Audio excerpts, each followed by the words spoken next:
We're recording? Burrs. All right, so this morning you were awakened due to morning prayers sung by Miss Shawn in the temple below where you were sleeping. You were sleeping in the attic of the temple to the Morning Lord. Um, you got ready, made your way down to the temple room. Guards showed up and took you guys' names down and said that you needed to be at the lottery at a certain time. And eventually you made your way to the lottery. There's about 1,000 or so people, and the person that got their name called was Illican. So Illican stripped down his weapons and armor and just kept his winter. No, actually, he took that off too. You guys had that too. So stripped down, hopefully not naked, and turned himself in to the speaker. And then you guys uh, went and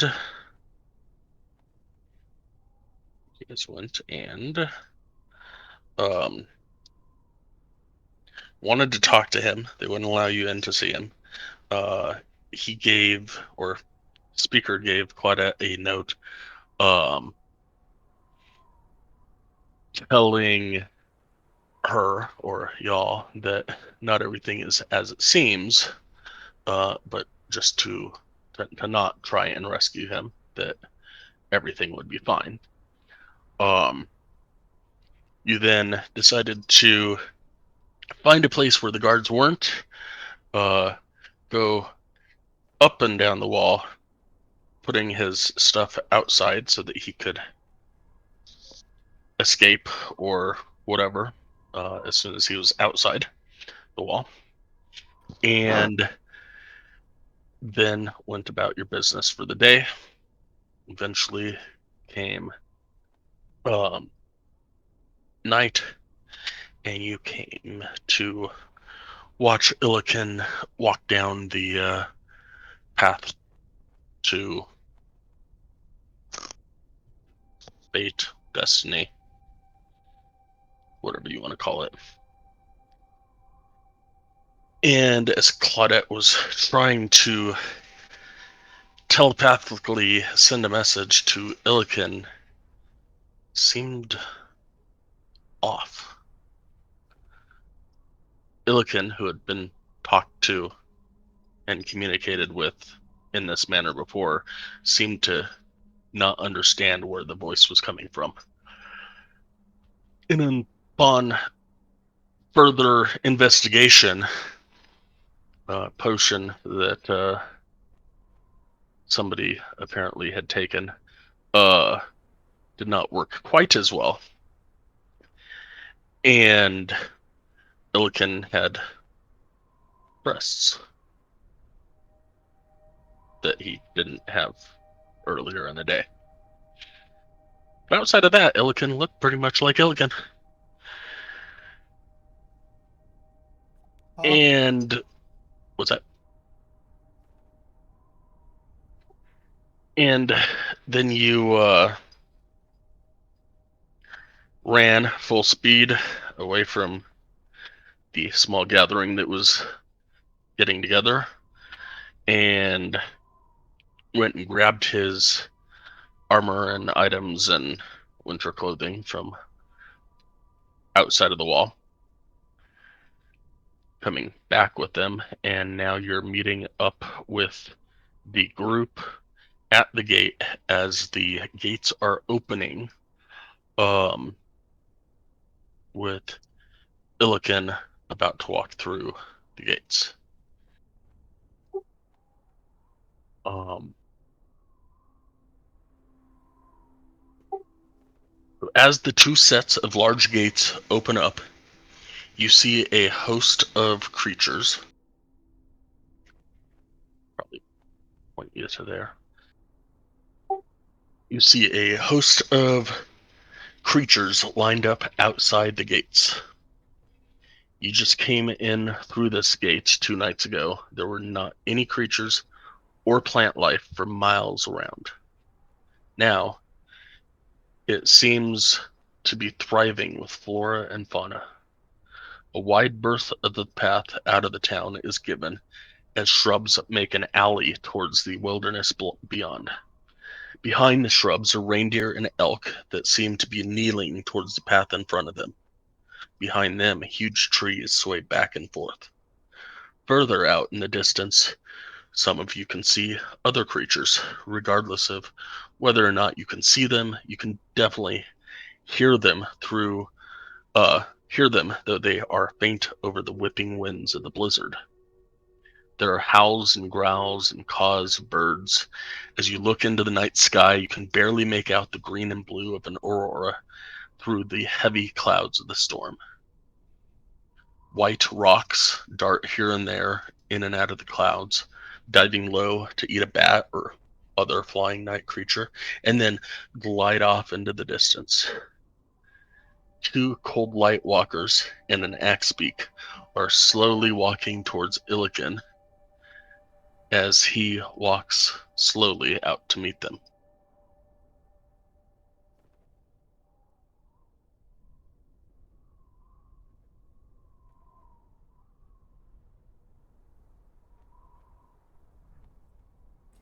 As a druid, do I recognize this as unusual activity for animals? Almost definitely.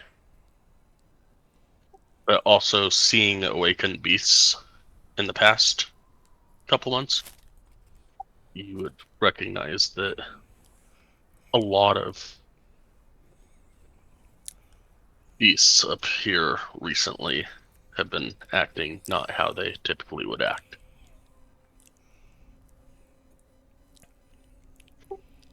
The axebeak bends down, allowing Illiken to swing his long legs over the animal as it stands back up and starts to follow the cold light walkers back out from the gates.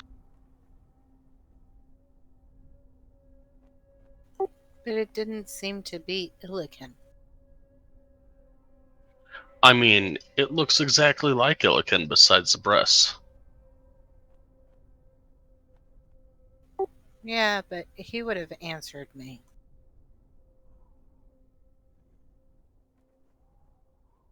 We're not allowed to go out the gate because there's a whole bunch of guards here, right? Correct. As this is happening, the 40 or 50 supporters of Oriel start chanting a song of sorts, kind of softly in the background. We bow to she who wears the crown, let the world shiver with dread. Clad in winter's whitest gown, her snow enshrouds the dead. Her fury sheds but frozen tears as gray clouds issue forth. Her wind across the wasteland shears, bringing blizzards from the north, and they keep going on and on. Mm-hmm. As they do, the clouds break, and from them a form appears and flies down to the axebeak.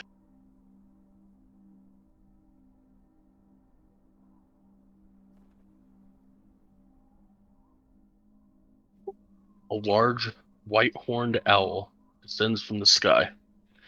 As it descends, it lands on the back of the axebeak. It outstretches its wings and wraps Illiken in a hug. I'm just putting Illiken back here. It looks so nice.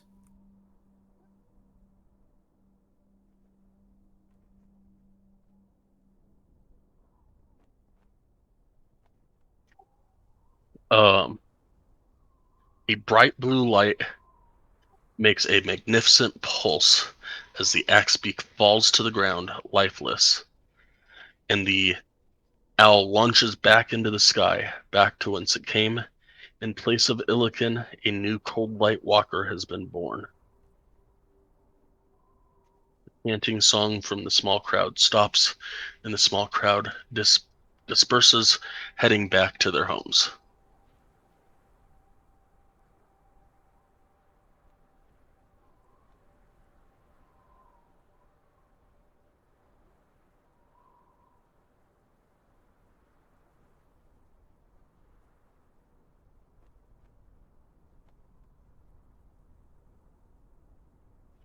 And as the cold light walkers walk away from the gates, the shrubs, reindeer, elk, and trees start shuffling in behind the now 3 cold light walkers as they walk away from the gates of Brunchander.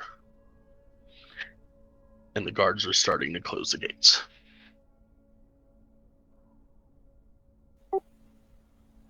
I'm so confused.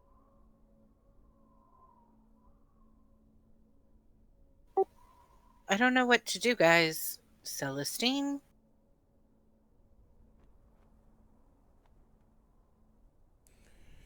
Well, we're pretty sure that. Is there anyone else nearby from the town? Or are we alone? There's plenty of guards. The speaker is gone, and the gnome and the speaker's assistant are all gone. I don't know if anybody noticed or not, but they pretty much came down, got this over with, and about the time that the supporters started chanting, they took off. Okay, I'll pull the others of the group off to the side, kind of um, to a empty area.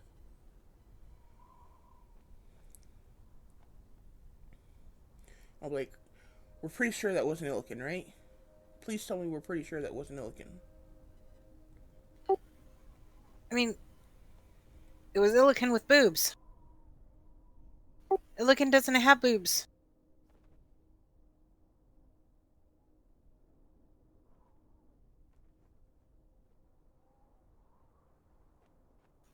I'm so confused right now. I don't know if that was Illiken or not.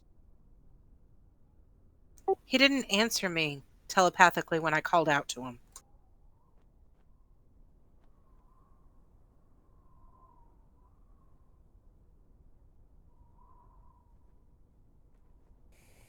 Okay, then let us continue under the assumption that wasn't Illiken, because if it was, well, let's just continue under the assumption it wasn't. But if it was, do we need to try to follow them? If it, if I have no clue how to change him back if it was.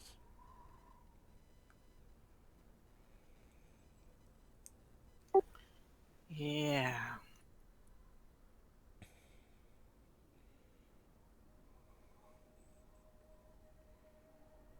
Um, And that's far too many animals to fight.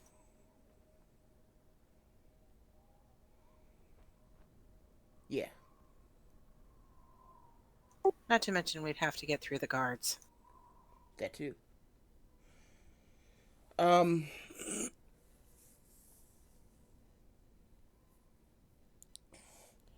it was the speaker who told us that things aren't what they seem, right? The speaker gave you a note, a letter that she said was from Illiken. I'm not sure if you did an insight check on that or not, but the letter I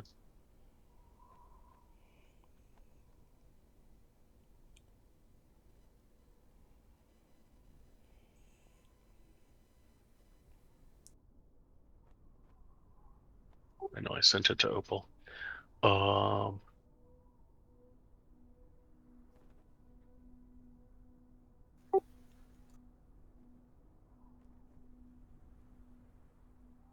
Okay, then she gave the letter to Opal. Opal, did you? Yeah, she came outside. The two of you were standing out front. What you see is okay, may not appear as such. Do not try to rescue me. It may affect the rest of town. I will meet you on the other side.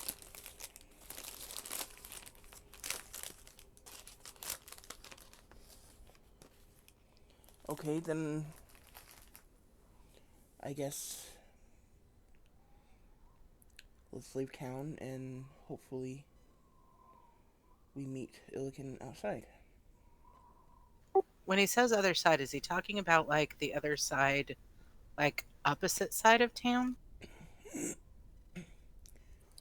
That was my thought. Maybe he means outside the southeast gate or southwest gate.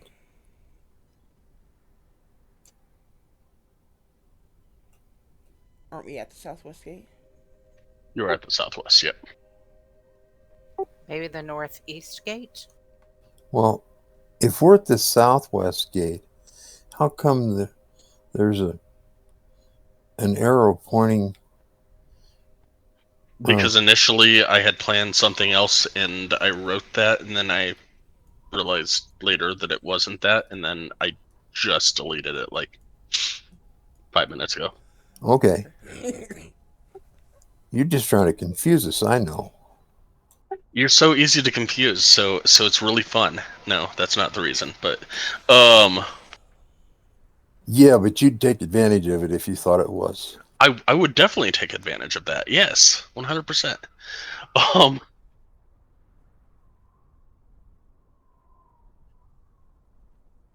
But yes,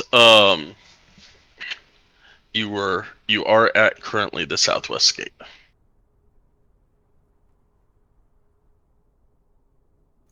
So do we need to go to the north gate? Probably wouldn't hurt, but maybe we could stop by where they were holding Illiken, and I could try to telepathically reach out to him and see if he's somewhere where they were holding him.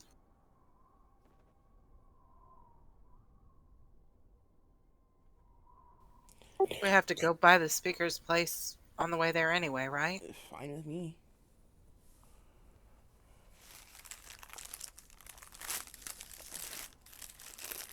We're off to see the wizard, the wonderful Wizard of Oz.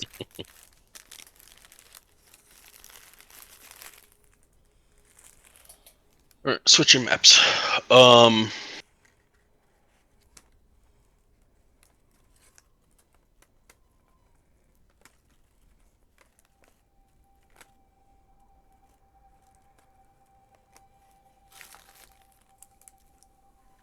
right, so eventually, 30 minutes later, because this town is really freaking huge,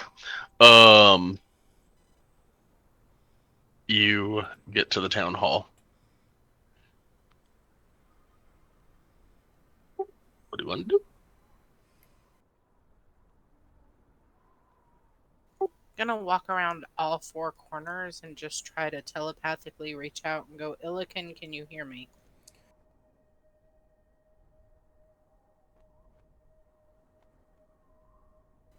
Thought you were switching maps. I did. I went to a different map. I didn't bring the players with me. Ah.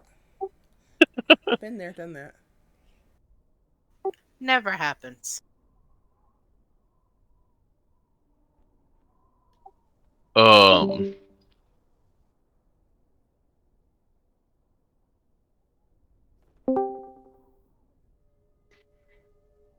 Welcome back.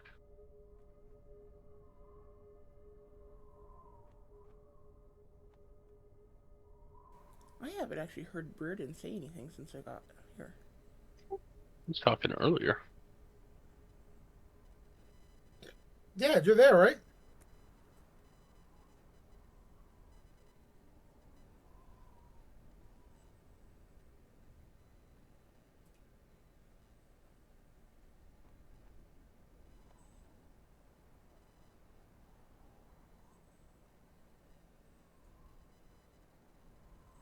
He's typing.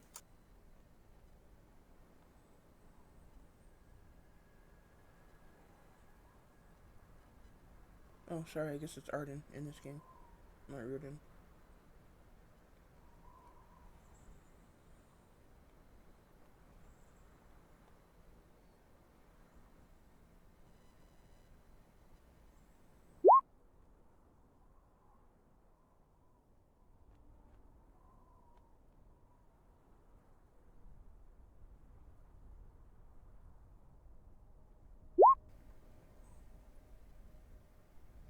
He just did that.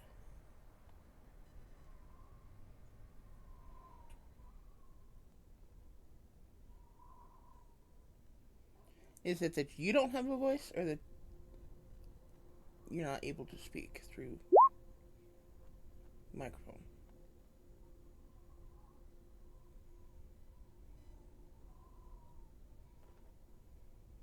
Because if you just don't have a voice, that makes sense. Okay. Laryngitis was not completely out of the realm of possibility. Sounded fine when he was talking earlier. So, not that it can't be a sudden onset, but be really interesting to be like, hey, so how's everybody doing? I'm doing great.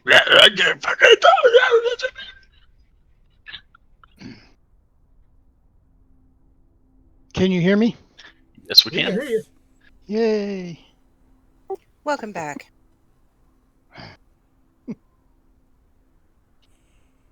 So Claudette, no, you're not getting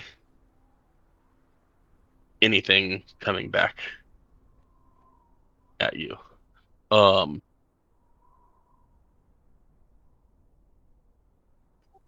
so while wearing the helm, you can use an action to cast the Detect Thought spell from it, and then you can reach out to that creature, trying and trying as you can with this.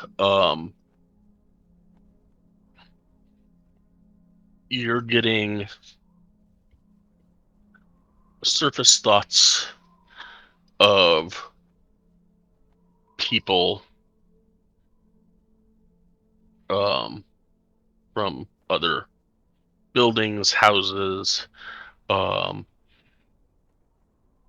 maybe a servant walking by in the town hall, just meandering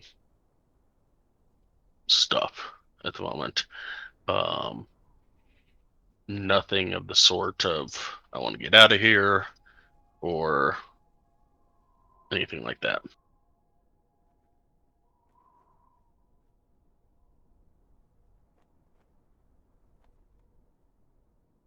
God, that helmet looks so weird. I'm glad she uses it, not me. That's the thoughts you hear from Celestine. I just kind of mentally tell you, geez, thanks.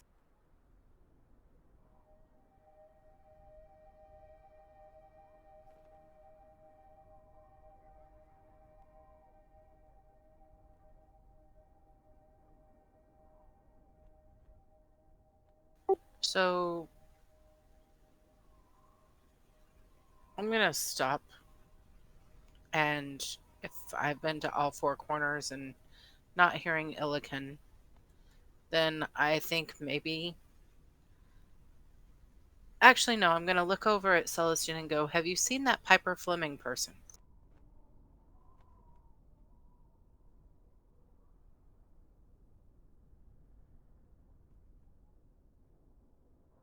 Have I seen that Piper Fleming person?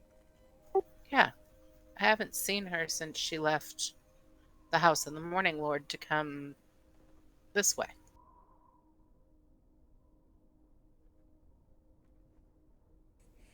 Pretty sure that was last time I saw her, too. I look over at the other three. Has anybody seen Piper Fleming?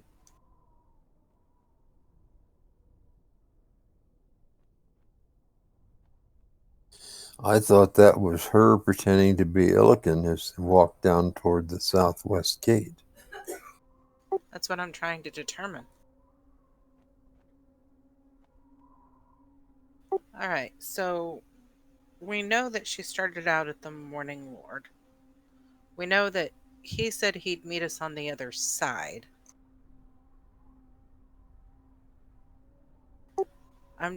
Nobody can get in or out of the gates until tomorrow.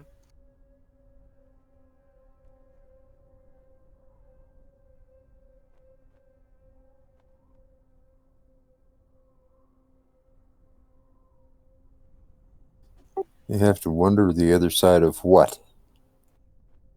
Yeah, that's what I'm wondering, the other side. Whether or not he actually exited out the south gate, that was him, and they transmogged him somehow. Or if we need to go out the north or the east gate in the morning to try to find him. Maybe also going back to the house of the Morning Lord and me trying to detect their thoughts might be able to answer some questions, possibly. Because they were doing that potion to try to help.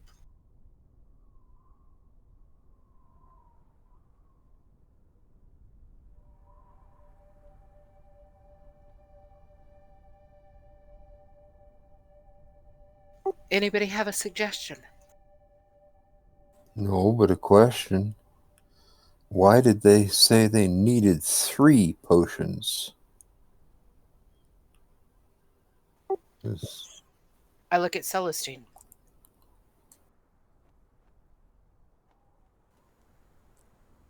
She didn't enlighten me on that reason. Maybe to take boobies away. Wow.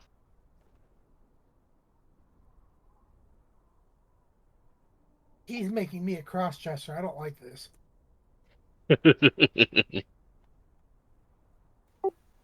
So, anybody have an idea of where to go next?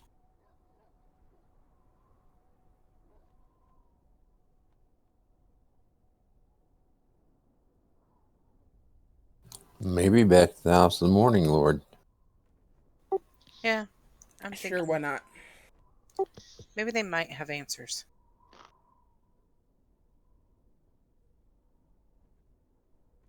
So we'll head back there. Problem is, they probably aren't able to give us those answers. If they do, they are liable to get in trouble themselves. Maybe I could just read their thoughts and then they won't have to give us the answers. That might work. Some handily crafted questions from you. Their thoughts. From me? Yeah. What were the potions for? What were they going to do? They may not answer you truthfully, but they'll think truthfully what they were for. Hopefully.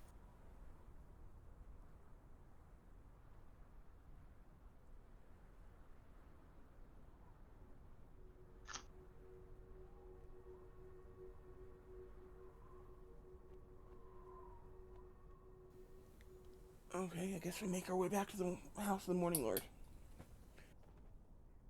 Sure. And another 30 minutes to get to the house of the Morning Lord. Sitting about 10:15 at night. You get in. As you enter, Mishan is sitting at her pulpit in prayer. He looks up, sees you as you guys enter, and he looks down, says a couple more words, and then stands up. I'm going to start trying to pick up on thoughts and concentrate on that.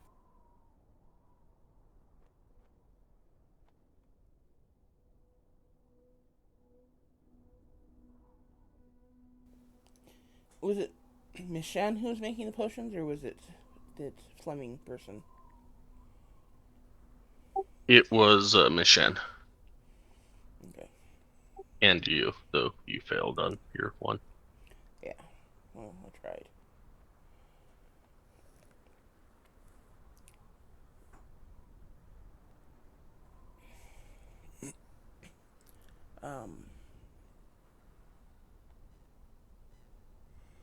I guess I'll just ask her, be like, can you tell me now what those potions were for?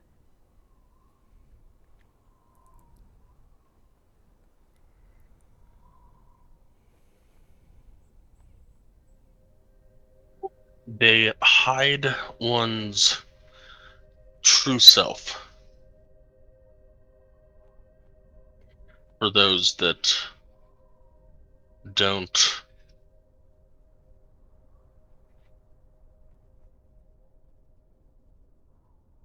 particularly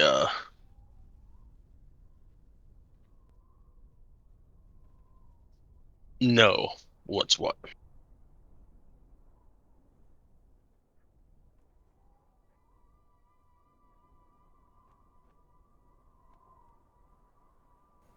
Okay.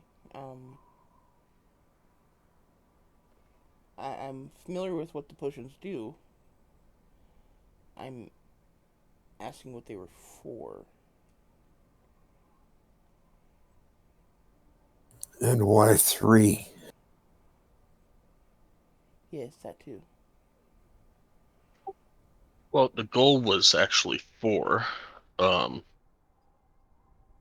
However, we'll hope for more in a couple months.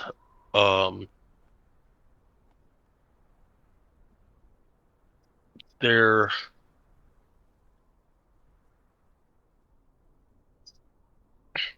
are things that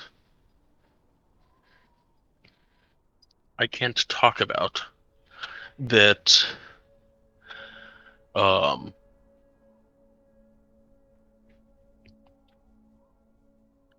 the betterment of town that I cannot explain to you.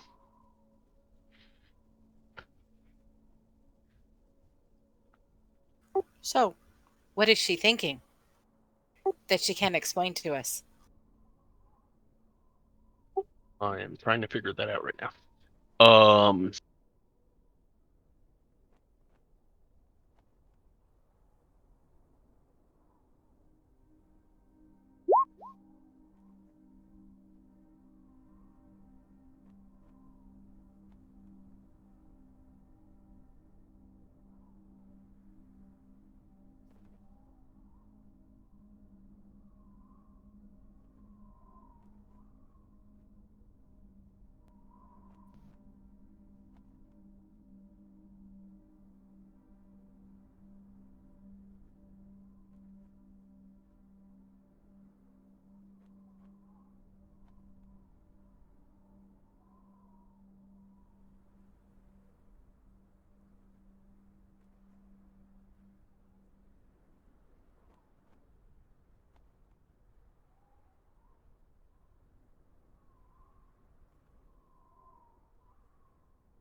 right, so if they fail their saving throw, which she just did, you gain insight into their reasoning, if any, its emotional state, and something that looms large in its mind, such as something it worries over, loves, or hates.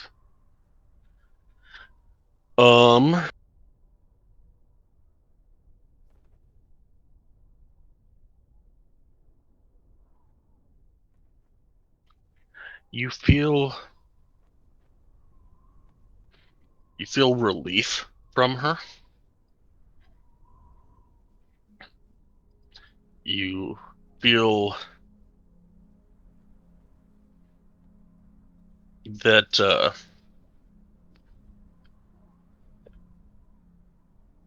she seemed to have some concern, and now she seems to have more relief.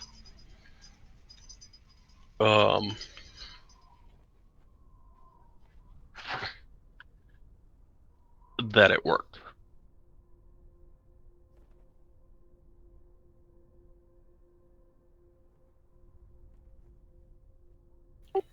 That what worked? It.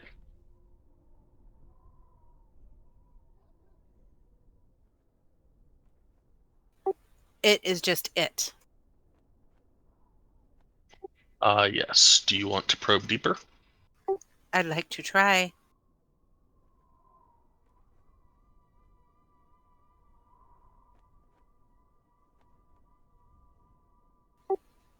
Maybe even... I can't even do a suggestion because I'm concentrating. Can I make a suggestion while I'm concentrating?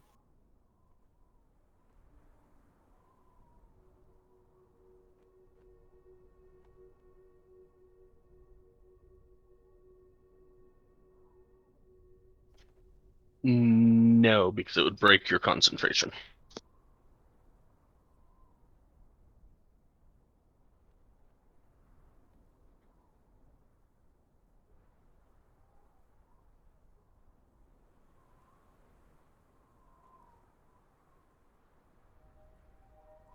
Actually.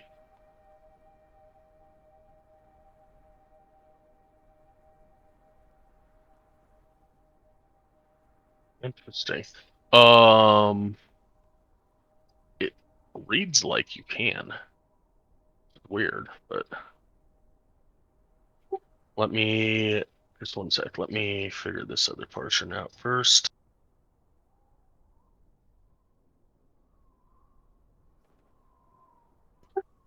Give me an intelligence, a straight intelligence check. Oh, wow. Hold on.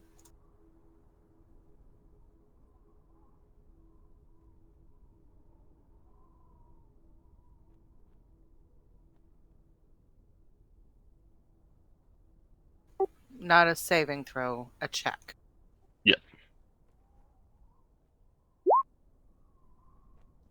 Damn.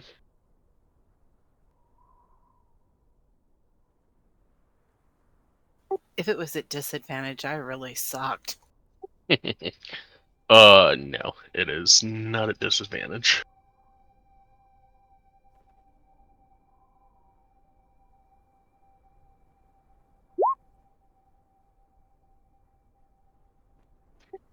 All right.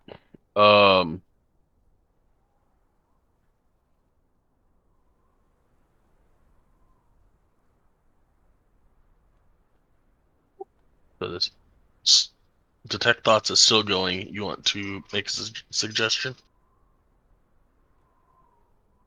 Sure.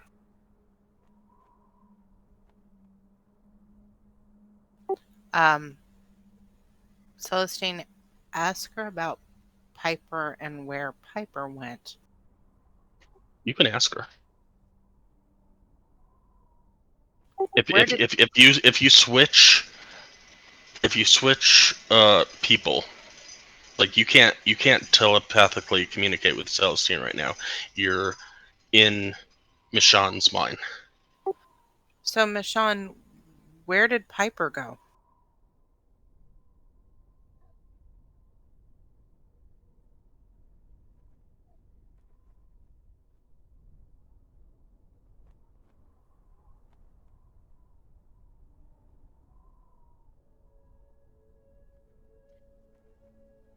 He will verbally say where she needed to. And in your mind, you will hear, or you will feel,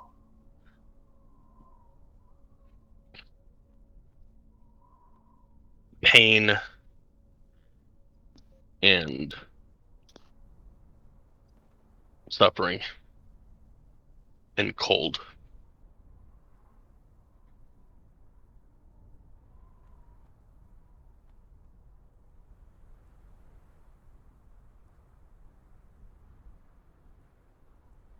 So why would Michonne switch places with Illiken?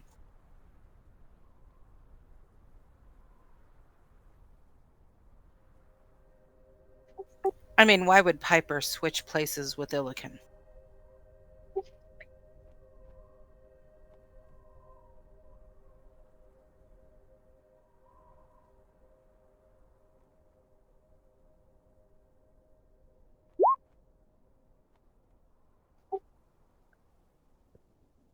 He says,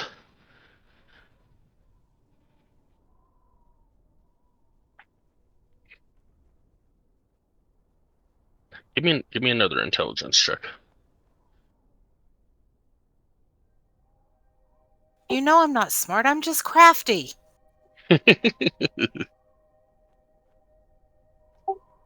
He says verbally, she did not. And she looks at you as your detect thoughts ends. And then says verbally, that is the end of it.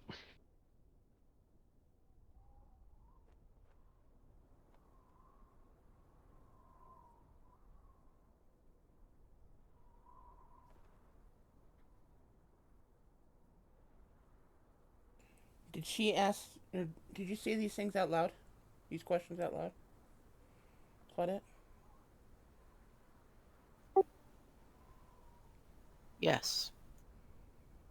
Okay, then I'd like to do an insight check on that. She did not. Sorry, what? She did not. What? Sorry. You said her response to why did Fleming switch with Illiken was that she did not.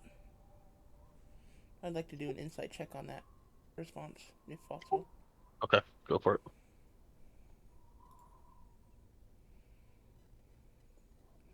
She lying to us?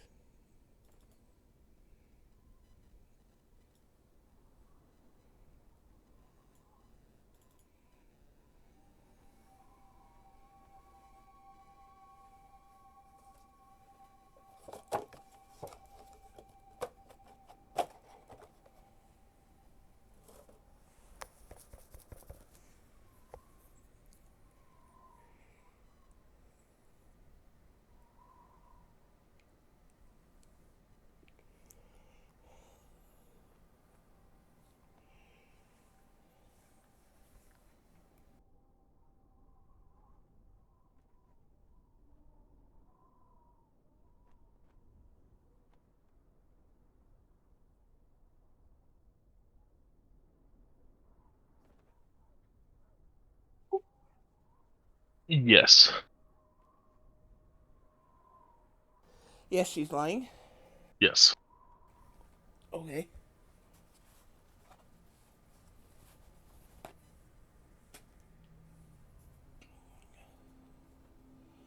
I will keep that to myself for now.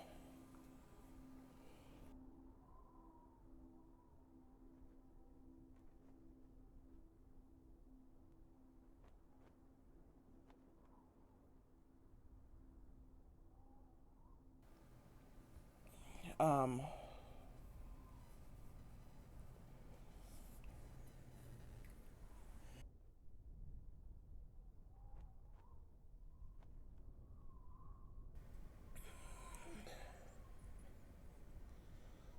I will just say I think we've done enough, or I think we've wasted enough time here. Um,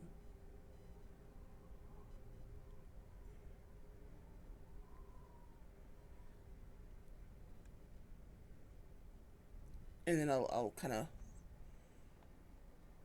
look at Claudette and just kind of tap the side of my head and point at her and then tap the side of my head because she has to establish the connection. Feeling a little bit tired, but gonna go ahead and focus on you for a second or two. You should ask her telepathically where Illiken is.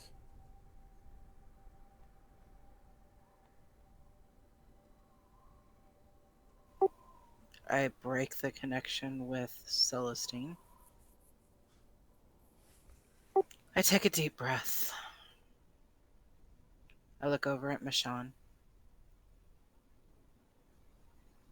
And I focus on her again.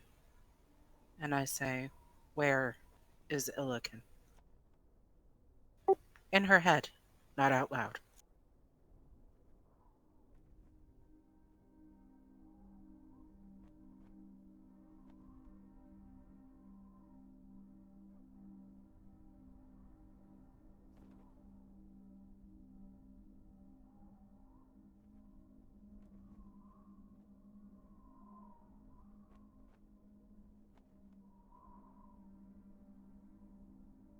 This cleric is really gonna hate us before we're done.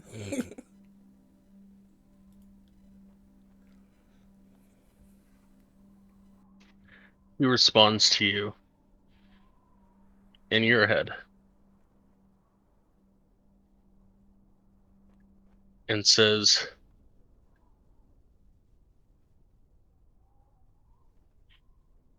"You are messing with things that you need not mess with. Leave it alone.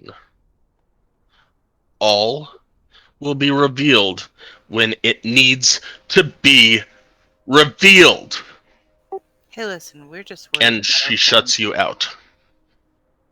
So I'll say out loud, listen, we're just worried about our friend. We know you can't say anything. We're just trying to get some insight because we need to know whether or not we need to go fight those many animals, trees, and everything else we saw to try to get our friend back. And that's something that all four of us would do in a heartbeat. We would lay down our lives for our friend.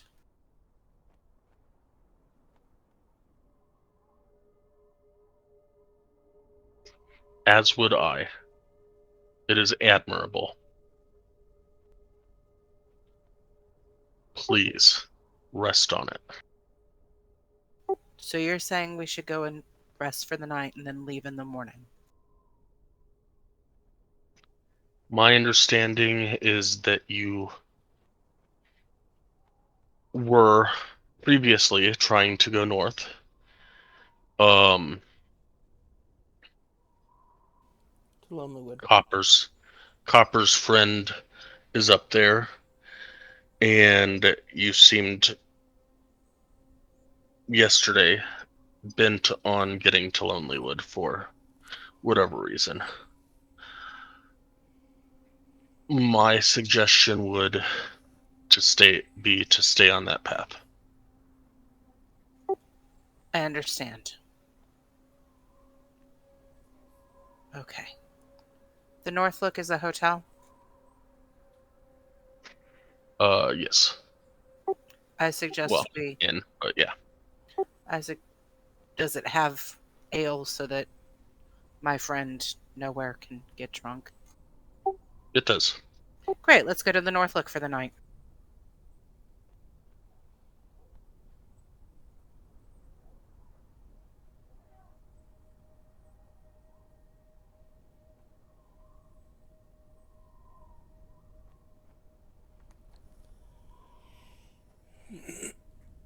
I resent that, I think. I Resent or resemble? resent. Or both. Yeah, well, there's that too. It's just that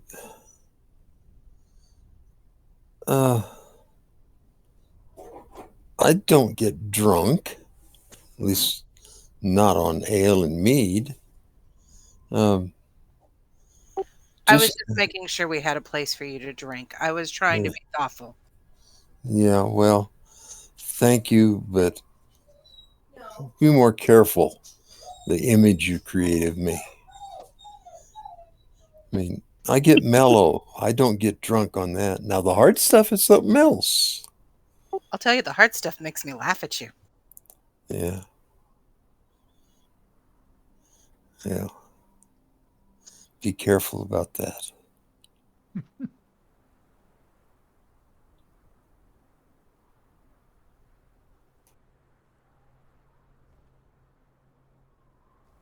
Okay, so let's head over to the North Look, and when we get there, I will um, ask for some food because I don't think we've eaten today.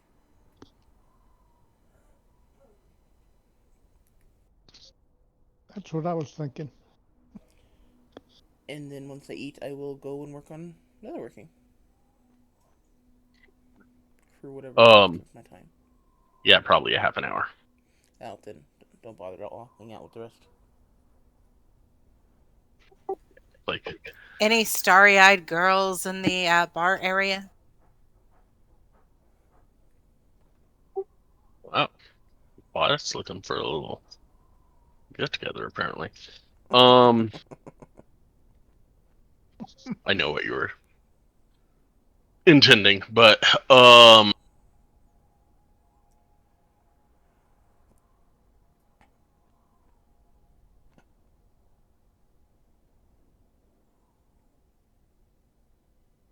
there's about 12 people still awake and drinking or eating, plus your party.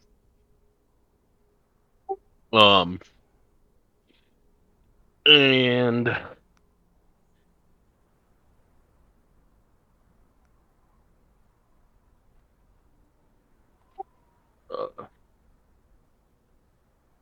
the guy, his name is Scramsax. Yes, him. Um,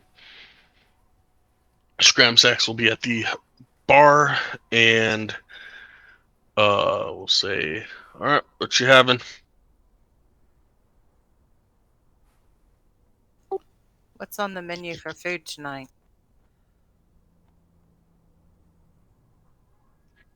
I got meat. I got rice. I got porridge.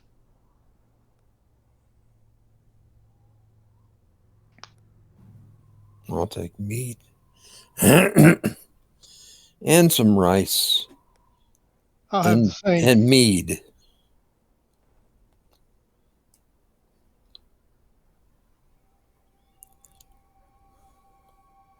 I'll take some of that porridge with some honey if you got it, and a mead. I'll be right back. I'll get meat and rice and a water.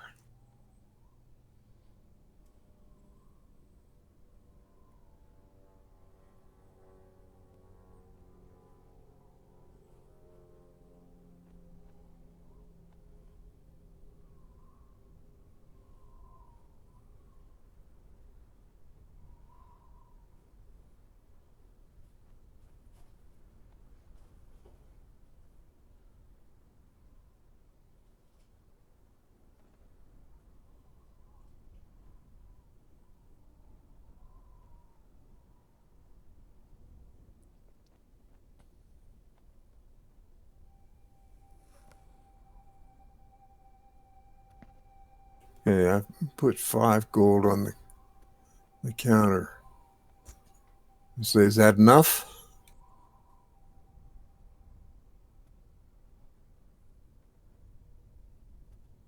Mm. Oh, math time. I love math time.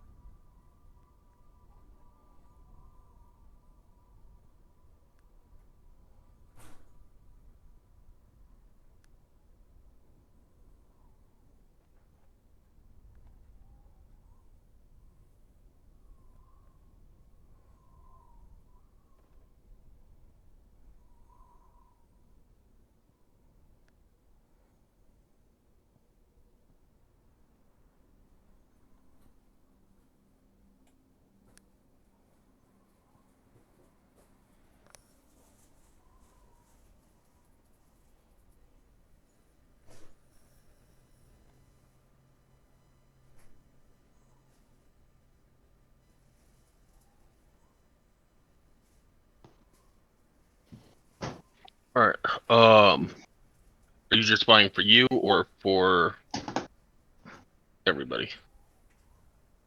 For the group. Who all's having mead? Me?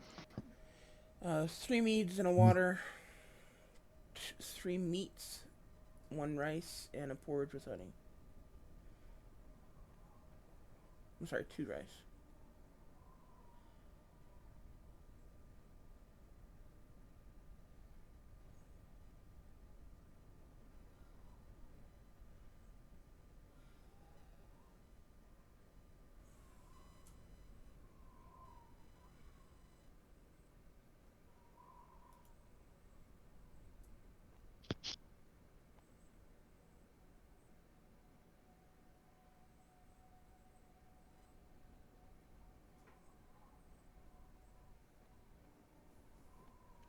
The 7 gold, 8 silver for the meat, or sorry, for the food and the drink. All right, I'll reach in and grab 3 more gold.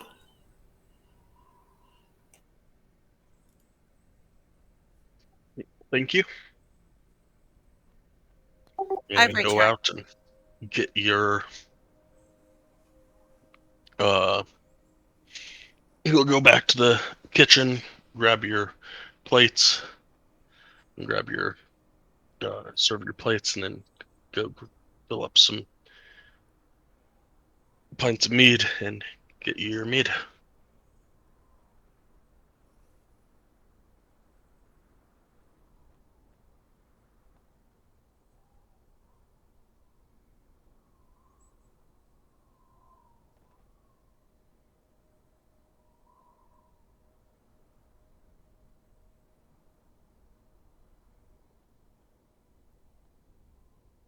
I take my plate and go over, sit in the corner where I can watch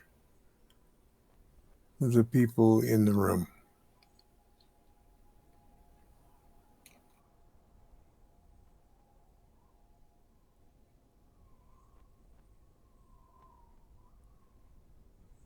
I'll follow nowhere. Sure, why not? I'll do the same. Making sure I'm sitting with my back to the wall and the chair on the wall.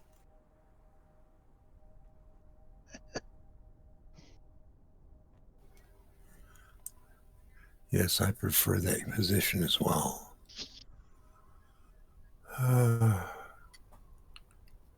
Makes it easier to watch the whole room. It just makes it really possible for you to feel rogues when they're sneaking up on you as well. There's that too. So,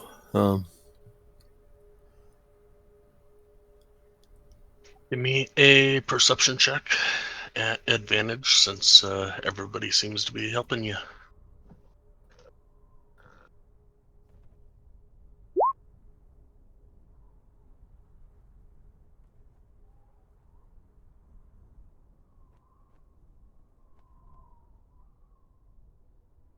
I presume that was directed at me. Yes. Yes, I should have specified, but yes.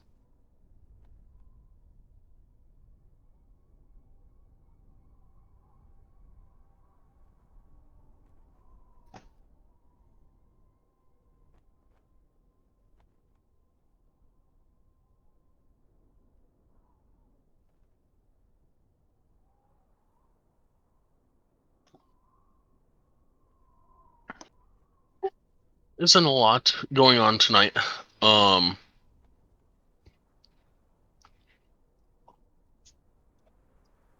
guy is talking to his friend about some really awesome catch that somebody that caught in East Haven. someone else is talking about these new saviors that have started helping the people of 10 Towns recently, called the Sun Chasers. And somebody else mentions something about says, we don't see Goliaths much around here, but there are two feuding clans in the spine of the world. I bet if someone were to help them put aside their differences, all the Goliaths would benefit. I'd sure like to meet a Goliath someday.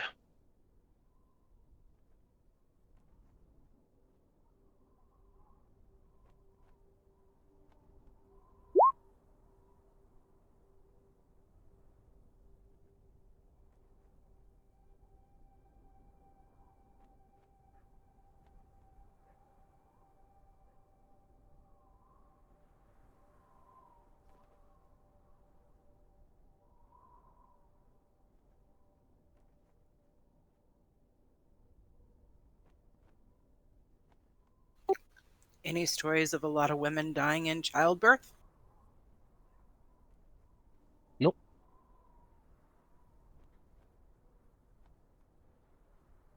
Maybe his semen finally dried up.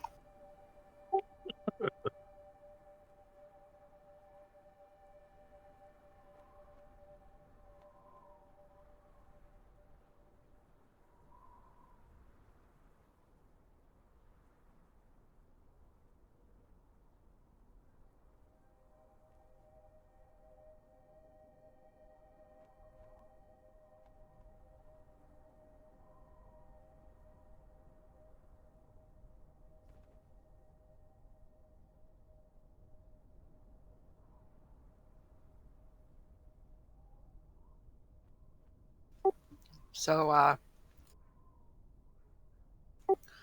going to look over at Celestine. And I'm going to hand her 2 platinum pieces.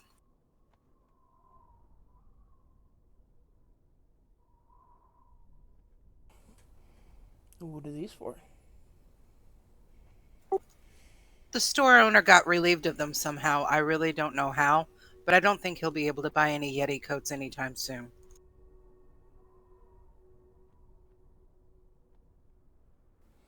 That's good to hear.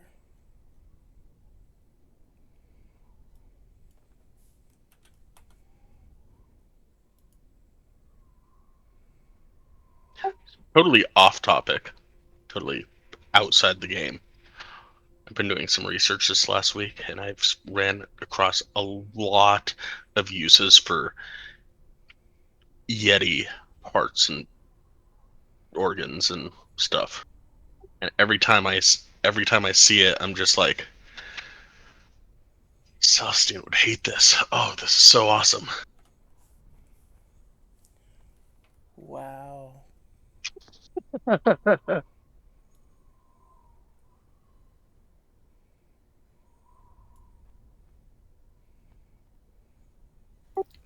So then I look over to Nowhere and I hand him 5 gold pieces.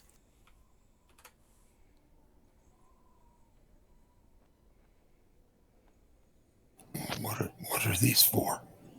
You're always buying everybody's food. Here you go. Buy us some more. Not tonight. I'm not hungry anymore, but there you go. That'll contribute toward the buying everybody food fund. Well, I wasn't doing it to show off. I just figure it makes it easier if we just pay for it all at once. Yeah, and you always do it. So there you go. This time I'm doing it out in the open. Thank you.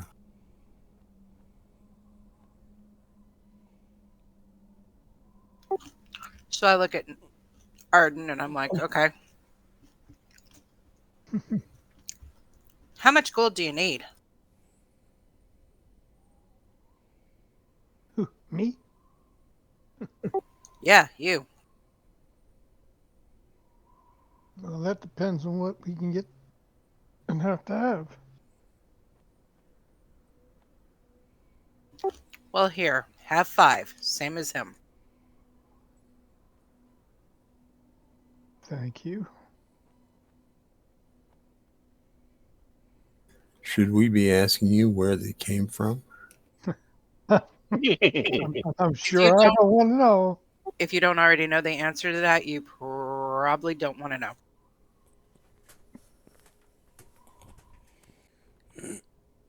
But a lot of it came from a store owner that was selling Yeti coats.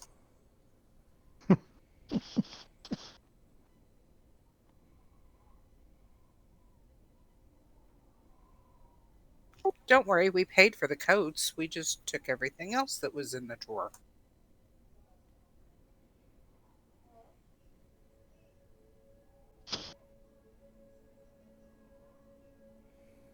Yeah, I appreciate your assistance in that. I should have been stealing from all them chanting lunatics. I imagine they probably didn't have a whole lot on them. You never know. Chanting lunatics usually are lunatics for a reason.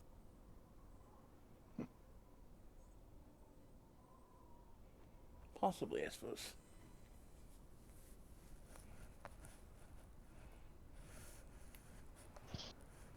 And nowhere just to come clean. I probably dropped about 200 in the orphanage. I hope they found it.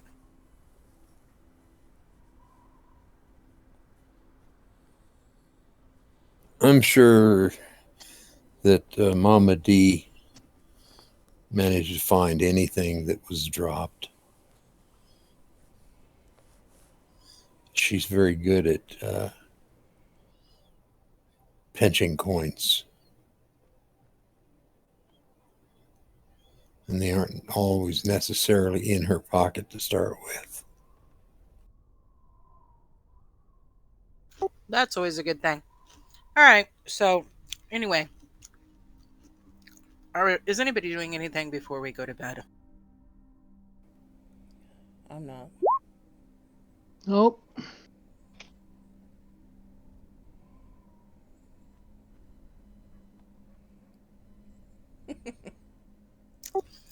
Yeah, every now and then.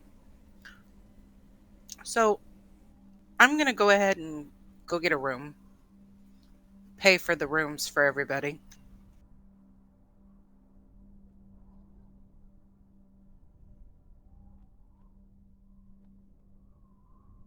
Are you and Celestine going to room up again? Nowhere? We usually do.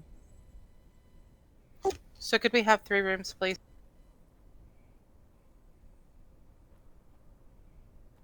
That will be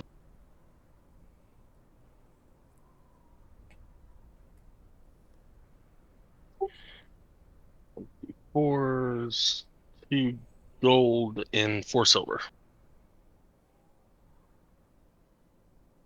4 gold and 4 silver? Two gold and 4 silver. I'm just going to give you 3 gold and just make sure we have breakfast in the morning. Yes, ma'am. We can do that.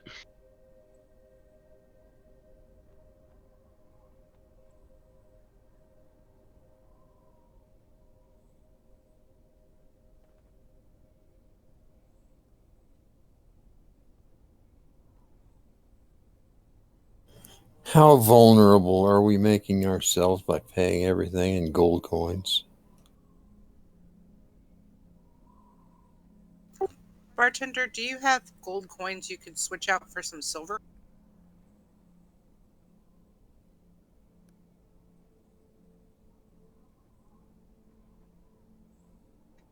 Meaning you want to switch your gold out for silver? No, Or I'd you like want to give you silver in exchange for some gold.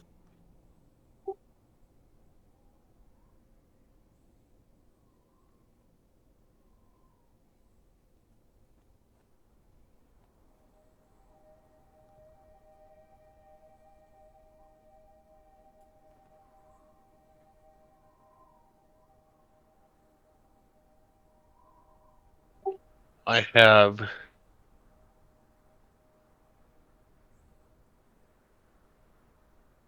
he looks around cautiously and kind of low voiced says, I have 30 gold here today.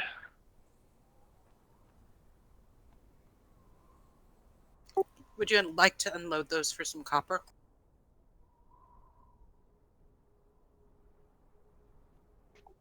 Sure. 30 times 10 is 300, right? 30, and that would be 300 silver. Okay, so I'll hand him 300 silver. Okay.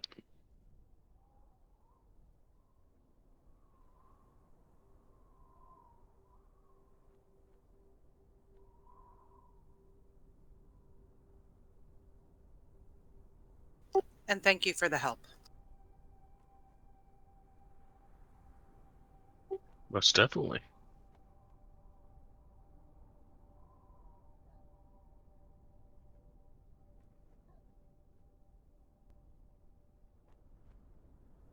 And I look at Nowhere and go,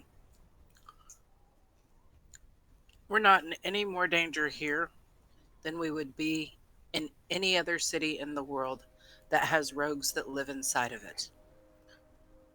As long as you keep your coin purse closed and you don't flaunt it, you should be fine.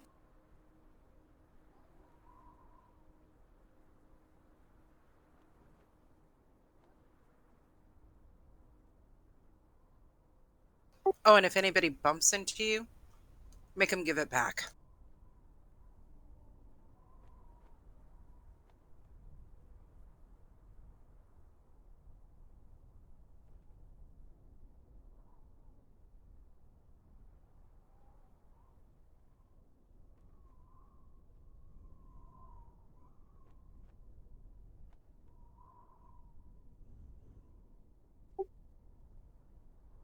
Last week, Claudette went over the wall and got the weapons, winter clothing, and armor for Illican. What did you do with them?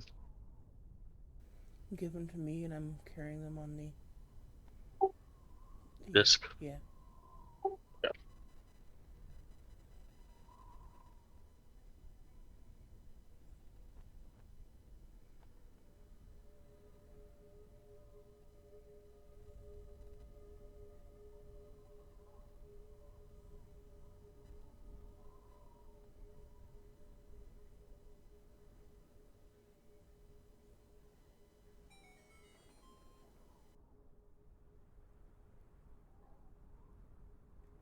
So I'm going to go up to my room.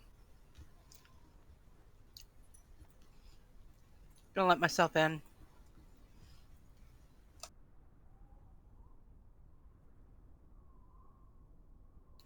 I'm going to put my offhand against the handle of the door. So the hilt is at the handle of the door and the pointy part's down on the ground. I'm going to go over to the window and I'm going to make sure that it's locked and take my crowbar and make sure that I put it at the top part of the window so that nobody can get in.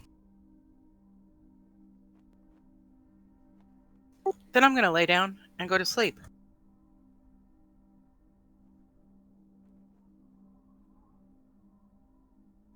Somebody's paranoid. Holy crap. Young Colin probably wants to kill me as much as I want to kill him.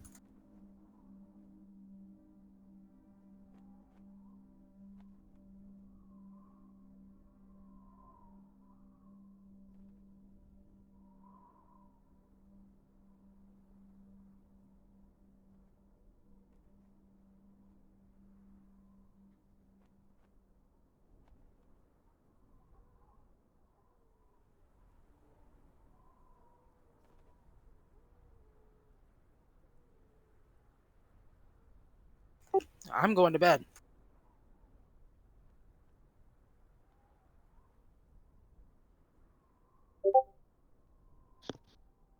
Me too.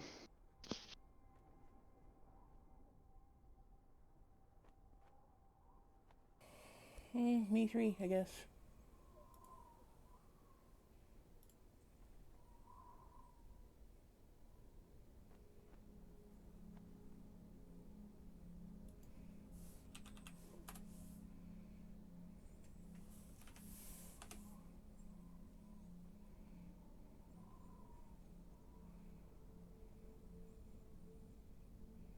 Now, where are you going to bed to? No, I still got some mead in this cup. I'm going to sit here a while and watch people.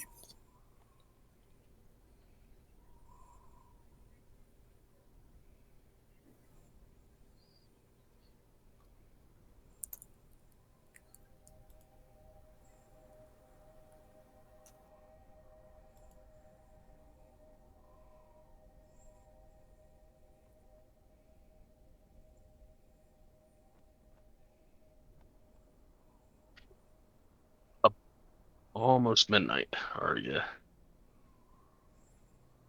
gonna stay up past midnight and watch people, or about 8 people left in the tavern that has either not gone up to their room or left to go home? Is there any conversations going on? Not really.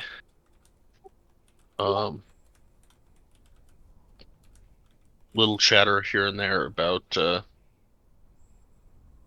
normal comings and goings of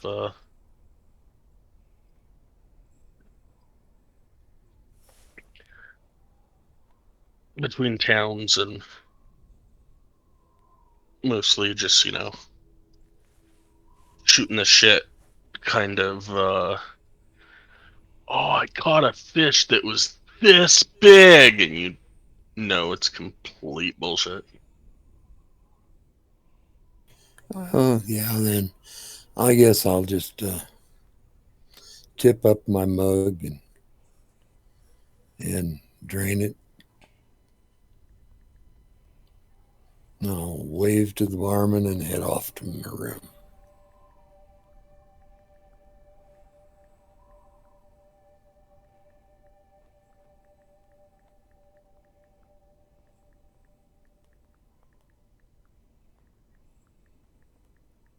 Alright, so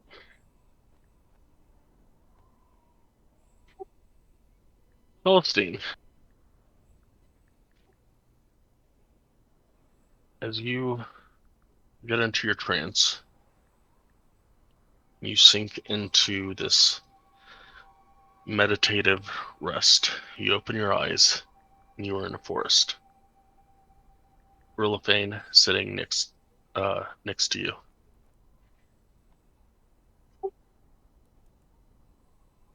We chose you to be a protector for all. We see you, Sehanin and I. We see you. You align yourself with great allies. Much good will come to the world through you, and we are here to help you. Be mindful to not go astray in your dealings with the people of these lands, who are your charge to protect. These are harsh times in the north, and although you have come to know and love the specific tribe that raised you, a lot of the world sees a different side from them. We realize that they are akin to family in your heart. But be mindful of your purpose. If you are led astray, the people of the north and your extended family could all be at risk. We cannot have that, young child. You have many centuries yet to exist, and they do not. Time is a trying factor in being an elf. especially as one as young as you. You must learn to let go of the things that tie you to them so tightly. You will see generations upon generations of them pass by your eyes. For me, for us, for your charges, and for yourself, please be mindful. On that note, please note that when you venture forth this day and leave Bernchander, some of us, not I, of course, will alter the fabric of reality. So what has transpired this past night does not mess with the future once you come back to Bernchander. There's little we can do, but there is something small that we can help out with. With that in mind, we have imbued her spear with some additional benefits that may help you in your coming trials. We have faith in you and your allies that you will restore this land to the greatness that it once was.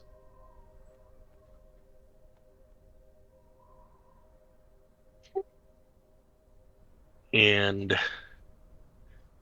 you and Nowhere give me perception checks at disadvantage.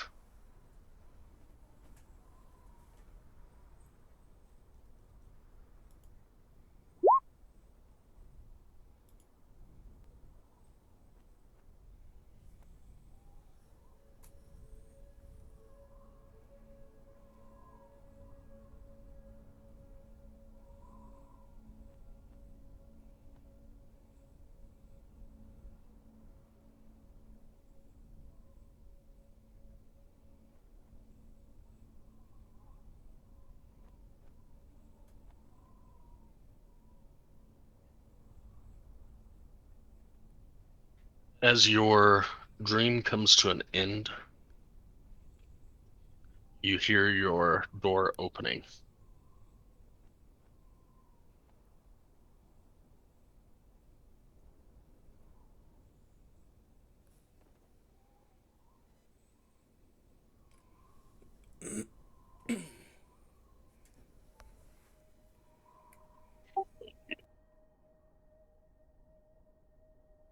I hear the door opening. Yes, both of you hear your door opening as your dream is coming to an end.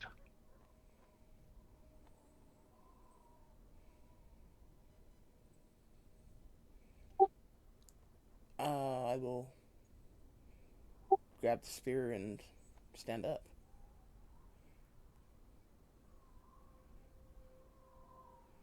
And watch to see who comes through the door. As you do, you see a small little gnome flick his wrist at you, and you fall back asleep.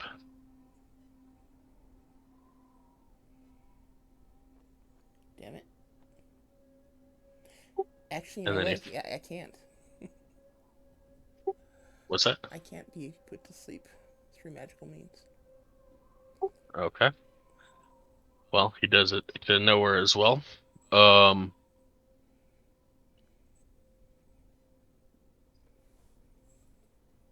crap. So you had this worked out, and then of course you changed everything. So I changed everything? all changed everything. You're supposed to be staying at the Morning Lord tonight.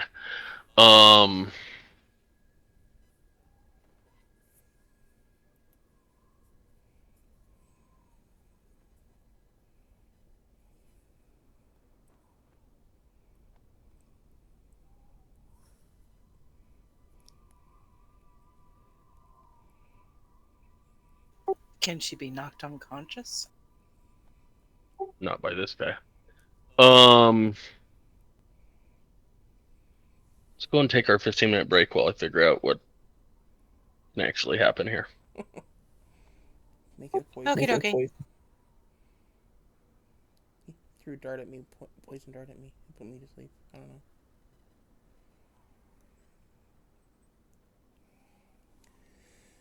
Okay.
Back. I'm back. I'm here. Never left.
You're probably right. I probably would have thought it too because she yelled at me.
Is everyone back or?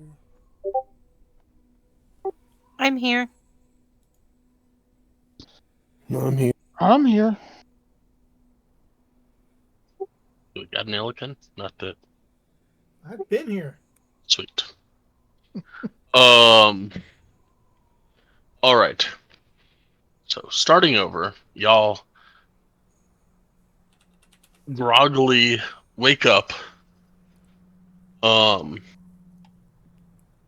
As your door opens with a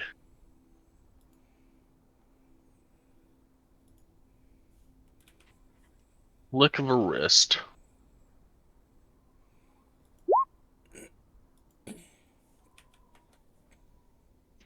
Why that didn't actually cast, but whatever. Both y'all see a gnome standing in the door. And he will try to cast True Polymorph into a bunny for Celestine.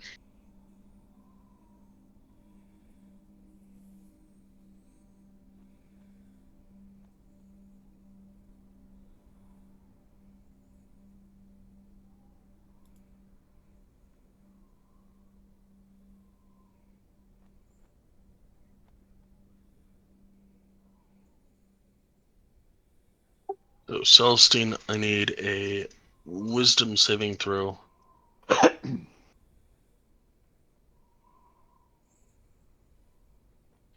gonna say probably, I don't know how you'd work this, but I want to say like with a disadvantage just because you're just waking up, but I don't know.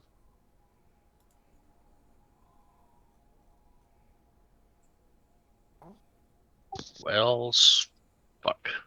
Alright, you're awake, and as you start coming at him,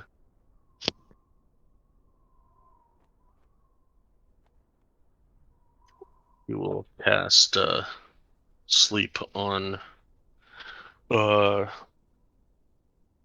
tiefling.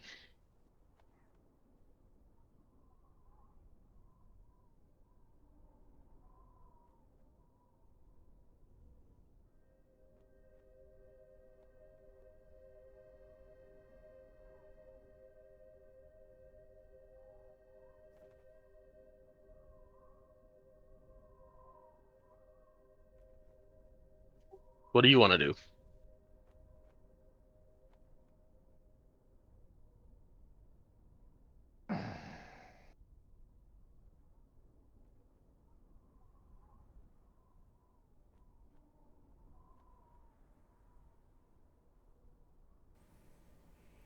You know, nowhere have 64, less than 64 health.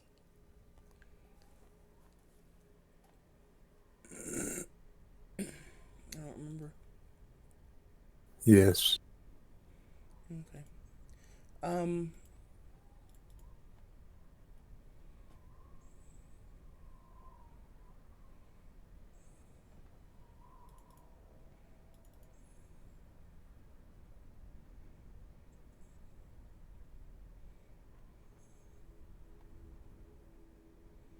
I'll fight my way through the polymorph, charge forward, and put my spear against his throat. And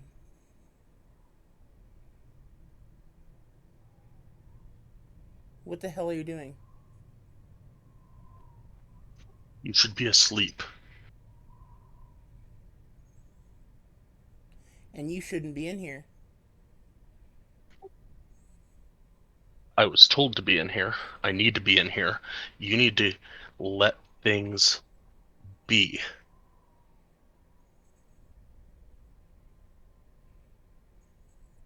Who sent you? I cannot tell you that. I can tell you that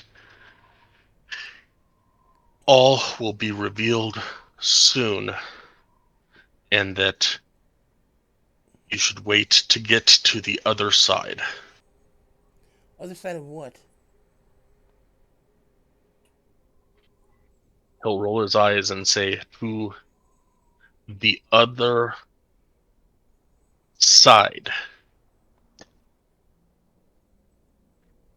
And behind him, there will be a very tall Piper Fleming.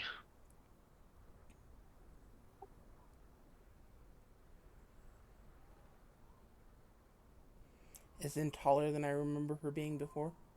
Yes.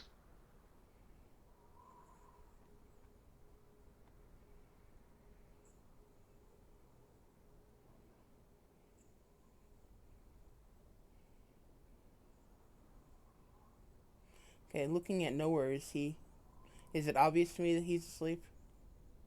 That spell that was cast was just a sleep spell? Give me an, I don't know,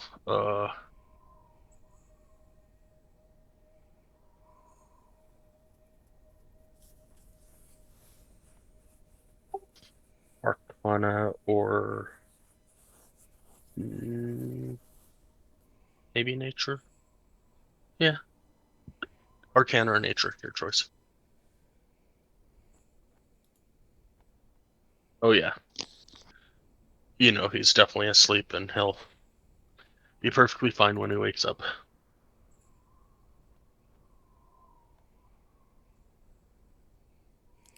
Okay, can I do an insight check to see if this guy seems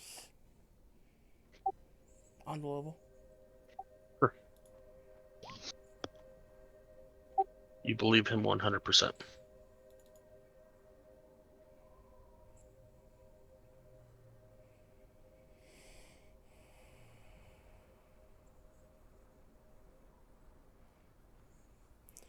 I will grip my spear tightly, just kind of growl under my breath and say, Relphine, I cannot wait to get out of this town. And I'll kind of put the butt of my spear against the floor and say, at the elf, or I'm sorry, the No. gnome, just kind of wave my hand at him and say, get out of here. He will point at your disc and say, I just need a couple of things. And he'll point at the weapons and armor sitting up top.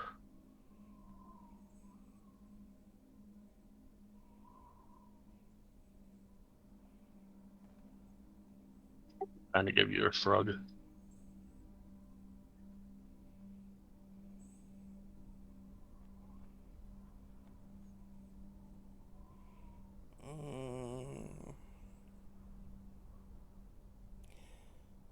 If I give him Illiken's stuff, Illiken's gonna have my head. If this turns out not to be on the level.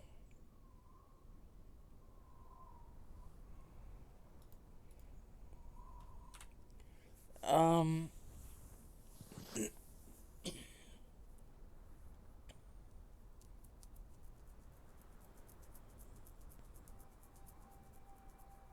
Illiken, any words of advice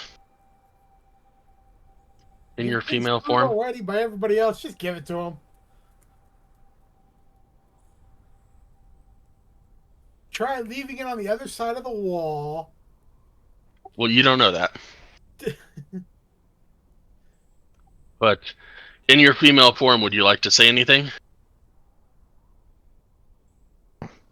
Please, can I have my stuff, please? insight check. Go for it.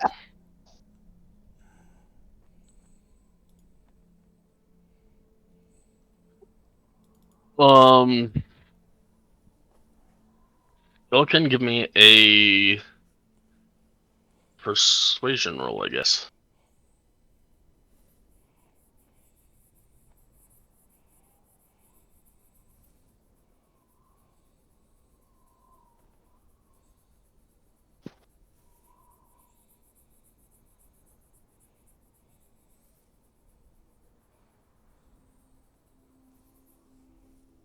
Actually, I wouldn't have to.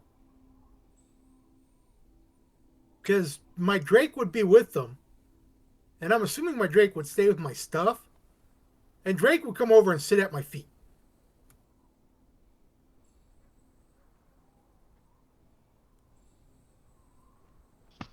Okay. So there you go. Drake is sitting at the feet of a very tall Piper Fleming.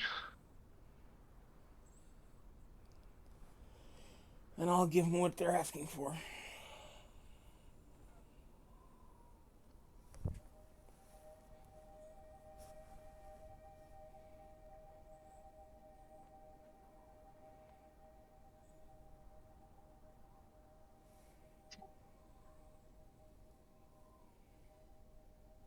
And as he gets into his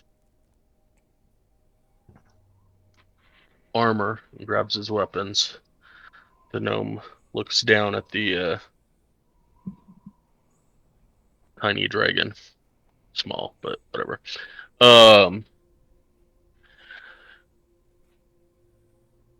And points back into the room and says, "For now." I nudged the Drake to go.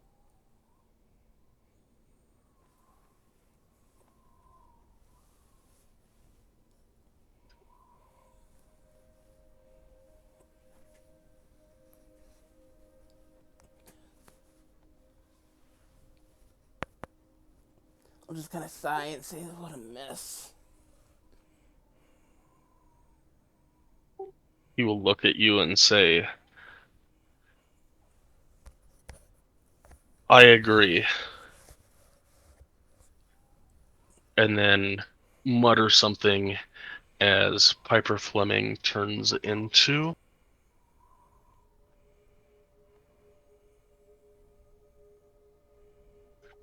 a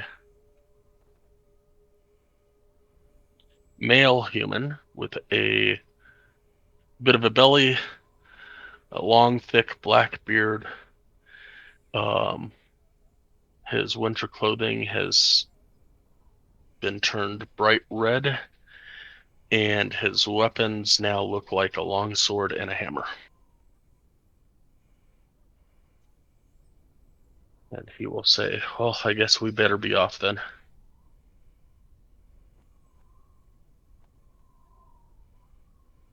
To the other side. And he'll roll his eyes again and start heading down the hallway towards the stairs.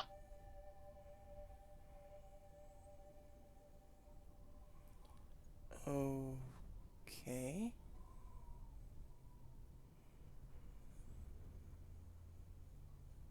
I'll follow, I guess. I will double check on nowhere. And then sit down and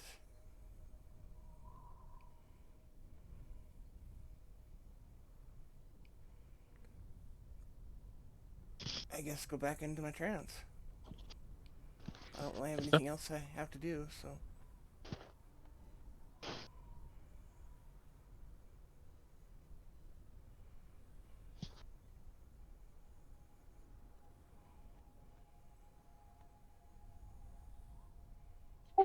So they will head out of the North Look. And Illican, you now have your stuff. You now look like a older dude with a older human, specifically, male, which probably makes you happy. With a black beard and a hammer and a long sword. And the gnome will take you to the north gate and apologize as they open up the gates for you and say, "I am terribly sorry for all the troubles. that has gone on in these last couple days, but hopefully, it's all it's all good from here, right? It's all good. Yeah, I will be done with this. I mean, we will be done with this dreadful cold. Well, that's our hope is that you and your group will be the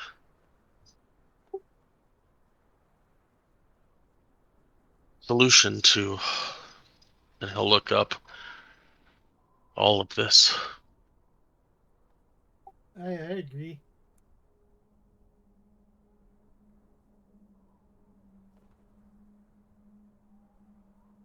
He'll say if you walk out past their vision, about 200 to 300 feet, maybe more, from the north gate. Hopefully your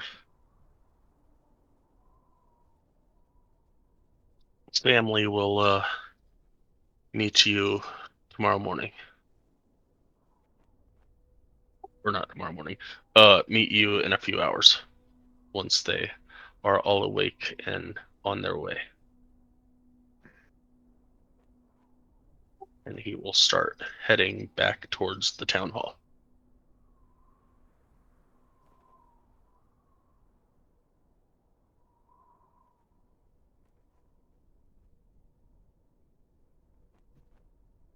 Thank you again. And I start going in that direction.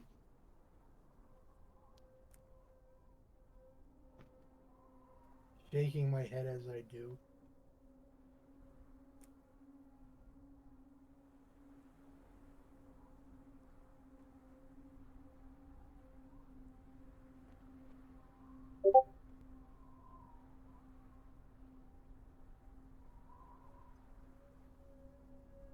And then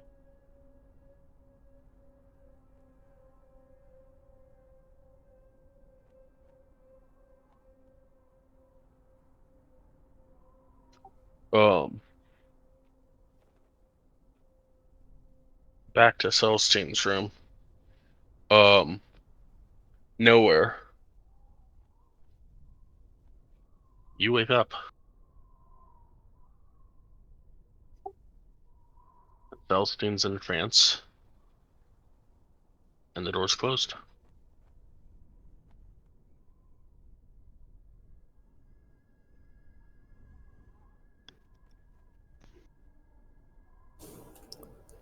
Confusing.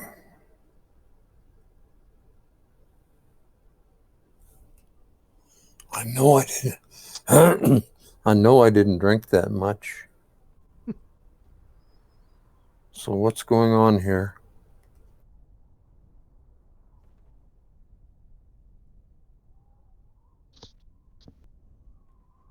Were we all in the same room? You No. are in your own, and Claudette is in her own. So I heard all the commotion of them getting up and leaving, so I'm packing my gear. And It's still a little early. It's like 6. Yeah, it's still like 6 in the morning. I only need 4 hours. Yeah. Okay. Oh, You didn't hear the commotion of the um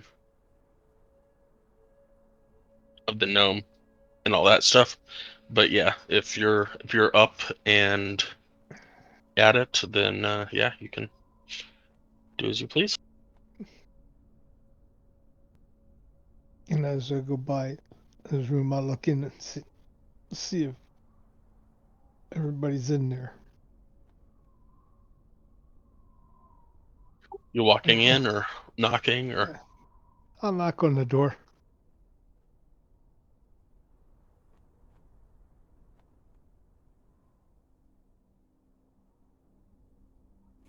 I'd like to think that would bring me out of my trance. Yeah, definitely.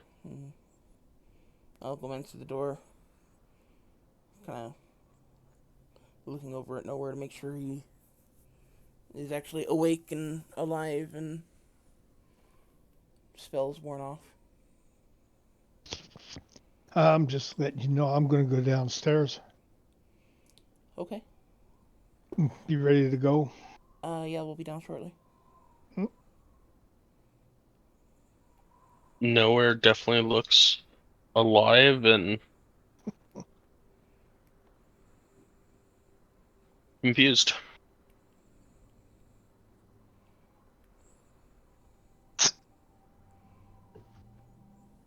As Arden leaves, I'll kind of turn back to Nowhere and be like, "So, I take it you slept well last night."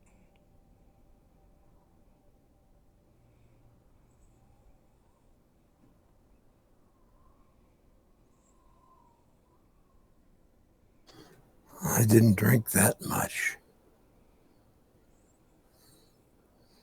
No, I'm afraid we had a visitor in the middle of the night, and he was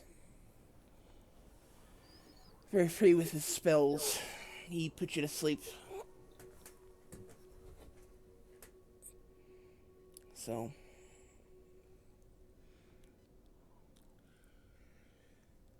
and there didn't seem to be any danger, at least once I figured out what he was doing. So I just let you sleep. I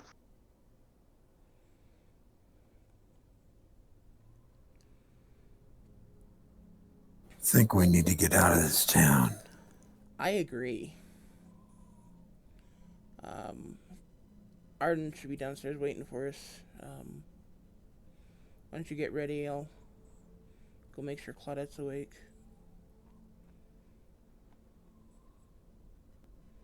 And I will grab my things and go check on Claudette.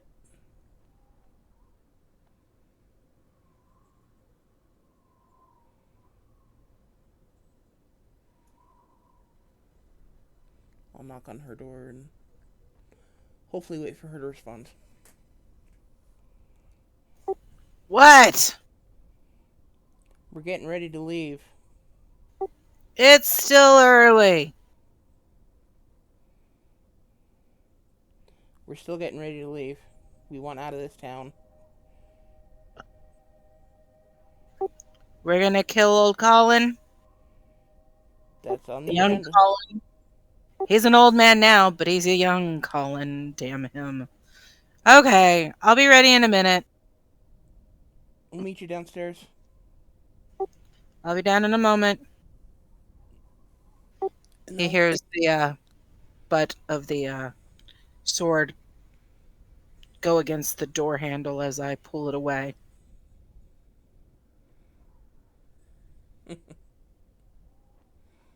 I'll pack my crowbar, pack my stuff, and begin to head down.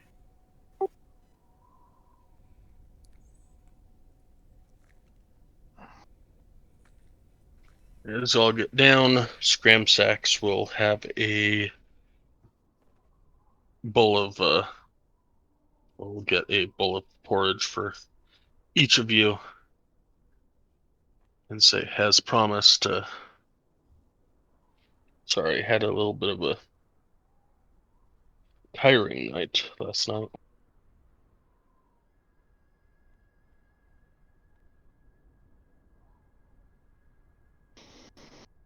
I'll thank him.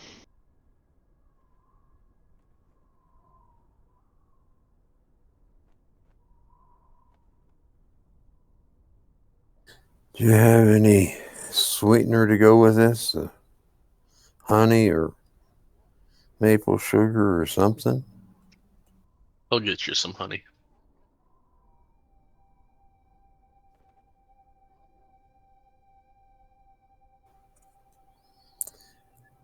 And maybe some cider? That I can do. Get you an apple cider.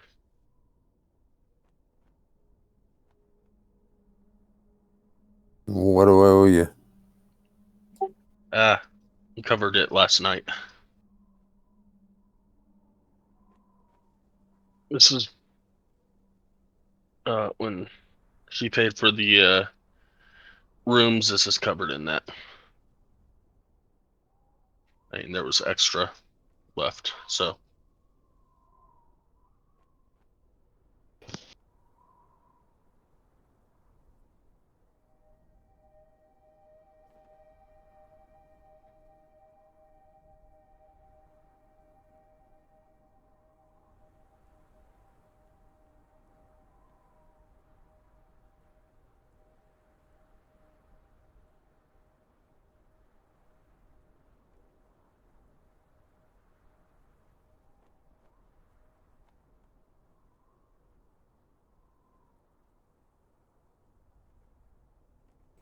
I'll meet downstairs, have a breakfast, and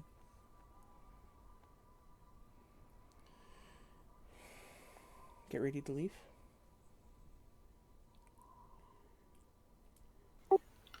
I'll eat my breakfast and say, let's go. We have Goliaths to find, a vampire to Head kill, to the door. and a friend to locate. Not in that order.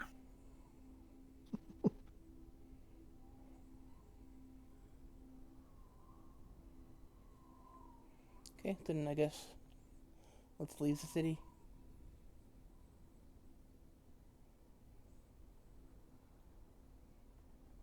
As you get to the north gate,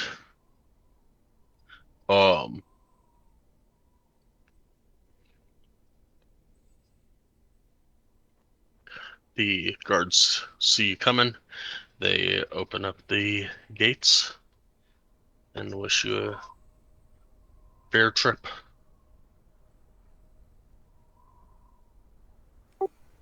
Thanks. Have a great day. Bye.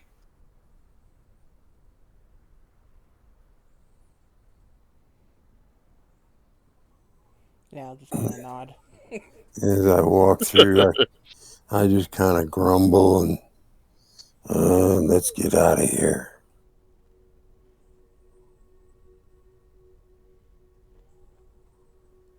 Yes, and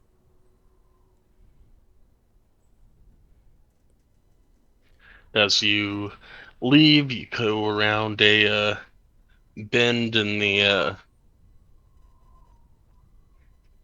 trail road thing. And standing before you is a pretty tall 6-foot male human in a red coat with a long sword and a hammer and a black beard that Claudette, no, not Claudette, Celestine saw last night.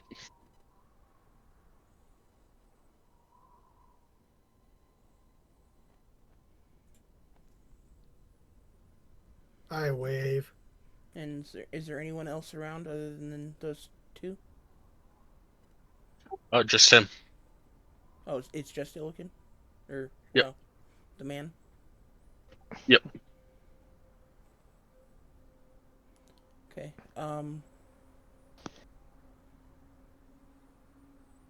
Since we're close to the gate, I say, well met, travelers, well met. What the hell? Who the heck? yeah, he's gonna join us for a bit. He bends down and ruffles with the Drake. I recognize Drake. Who are you and what are you doing with Illiken's Drake? Drake's been with us.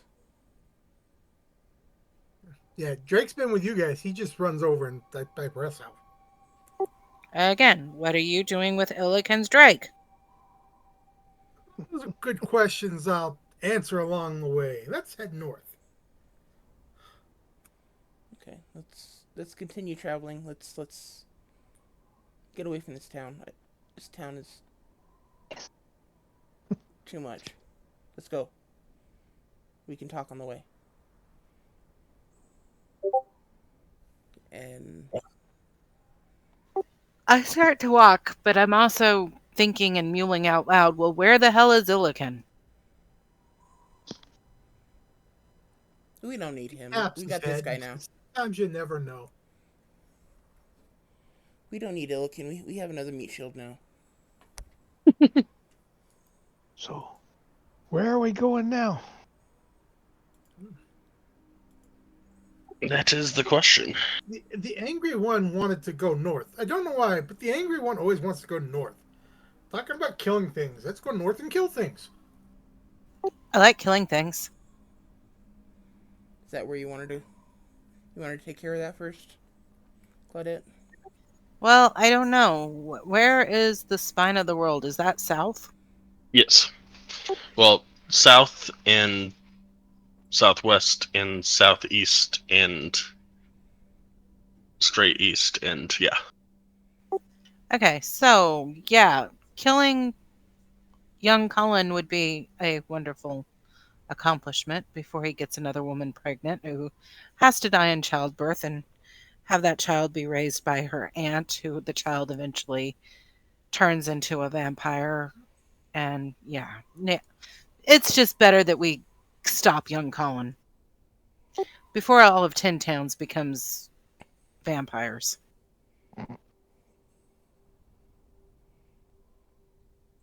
So, Guy must have some stamina. so you want to head eastward? North to Lonelywood, I believe, is where we were told he was. There was something else north that we were going to try to look at. Oh, Oh, the the Black for Cabin. copper. Yeah, Black Cabin. It should be on the way to Lonelywood, right? It was in Tourmaline, somewhere around Tourmaline, wasn't it? More north of Tourmaline. So we'll go there first and then head to Lonelywood, maybe. Unless Lonelywood comes first. No. And there's something else that Nowhere had a conversation with somebody that was also north of Tourmaline, but I don't know if he's had a chance to say anything about it because there was somebody that was really excited to go to Lonelywood. I don't know why. Beats the heck out of me too. 100 years of trying to find and kill your father? Yeah. That might make you really motivated to want to go get him.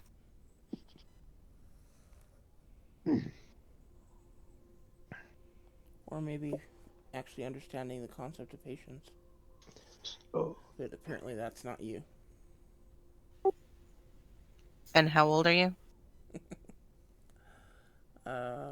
Me? Yeah. I'm like 32 or something like that. Until you've lived 150 years, and 100 of those years have been chasing the same man from city to city on drunken men barges where they mostly rape women and try to kill children. Don't tell me about patience. Okay. Well, let's head north. We're going north either way, so let's head north. And when we are a good ways out of Brinchander, I will turn to Illiken and tell him, okay, can you break that spell now? He He laughed. can't. He laughs really hard considering I'm not a mage.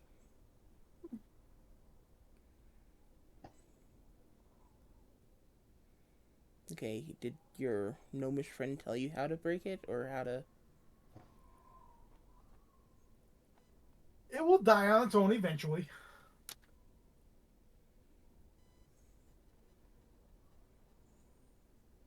Okay, you cast Seeming, not True Polymorph on him, right, Sky? Correct. Okay. Lasts for 8 hours. Okay. What you guys talking about? This is Illiken. Who? What? No, this doesn't look anything like Illiken. A spell was cast on him to make him look different. Tell me something Illiken would know that nobody else would. Well, everybody would know you pickpocket, but nobody would know that you give to the orphanage. I kind of spilled that beans last night, so. Tell me something else. We found you in a sled race.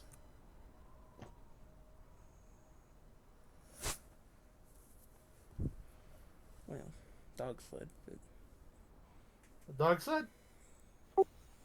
Okay, I'll give that one to you. Anything you and I shared personally that you could, like, say? If we shared it personally, then no, because it was personal.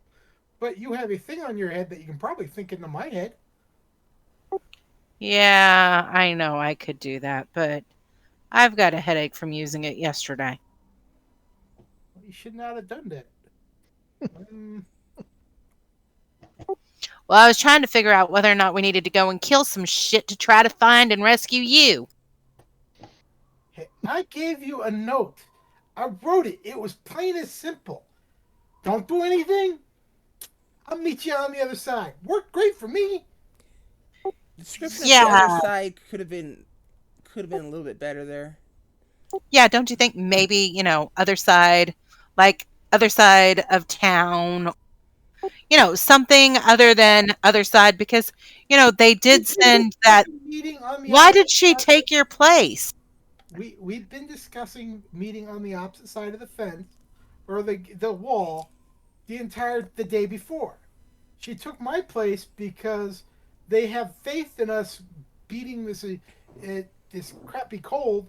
And a year ago, somebody prevented them from killing somebody, or for sacrificing somebody, and just afterwards, all of 10 towns suffered immense freezing for 2 weeks, or sorry, for a month. So somebody had to die, but they knew it shouldn't have been one of us. So she took your place because they think we can stop the forever winter. Yes, and somebody had to die, or be taken, or sacrificed, or whatever happens to them. I was Did in you the even tent see what Wednesday when that happened. happened to her? No, I was in a cage. I don't like cages. I don't like being. I was being good. I didn't kill nobody. I didn't go after anybody. I didn't summon my Drake to go and kill somebody. I was good. I was being a good person. This is sounding pretty far fetched. Well, on that note, um, I had a visit from my deity last night, and she said that she and He, real thing. Rilophane's a he. Pretty sure.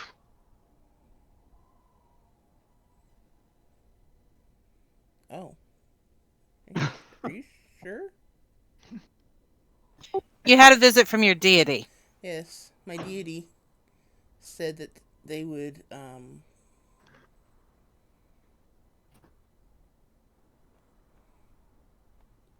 make this change reality to make this not happen last night or yesterday.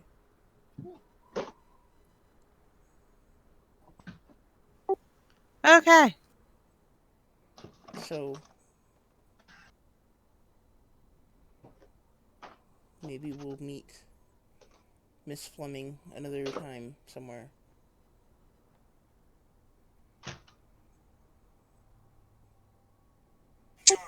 Okie dokie.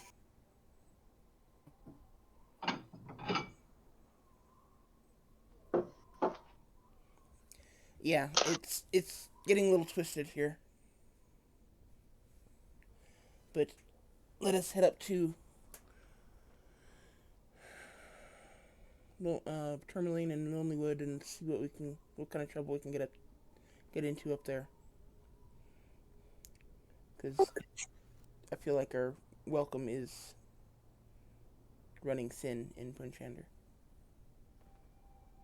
No, we are welcome there. It's just they don't want other people to know that what happens. So uh, outside, I got those other things that we talked about, right?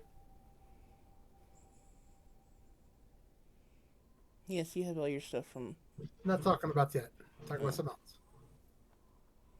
Sorry, what was that for me? I got those two things that were, or the three things.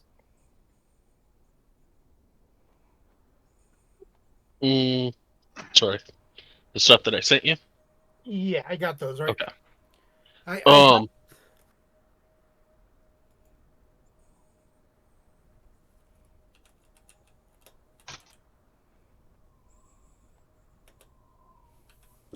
yeah, the two paragraphs I sent you is just a reminder of the conversation that we had last week. Yeah, and so I remembered that, and I discussed it with him. I was just wondering about the potions and stuff like that. Did I get those? No, you didn't. Um, that's what I changed up was that instead of giving you the potions, um, they gave her a potion last night. They gave you a potion this morning to walk up to uh the building to get your stuff. And then once you had your stuff, they were going to cast seeming on you so that your stuff also got uh also changed looks so that there would be nothing suspicious when you walked out of the gate with the guards.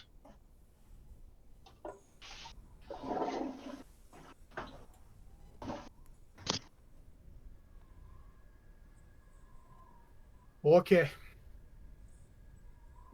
So that's what I tell the people. It's like I'm. They needed us to leave, and they gave me this ability to look like this so that we could leave the town. And hopefully, when I come back, people will not associate with me with the girl that went across with me that I am. I just need to make sure I do not give my name.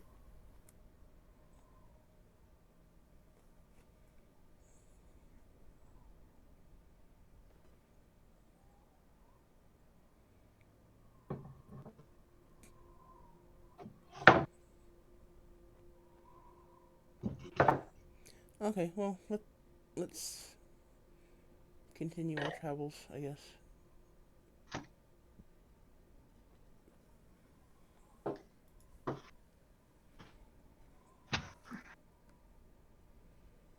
All right. So whoever is leading,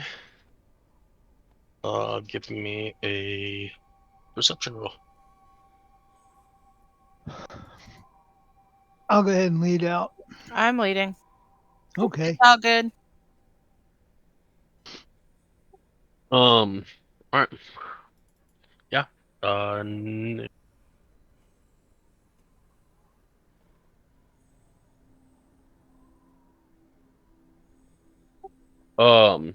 Oh, speaking of which, it's a new morning. They're looking at need 2d6 and Celestine, you're even odd.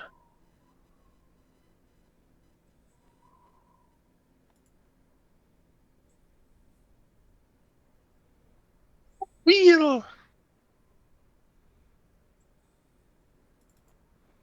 Oh, fortune.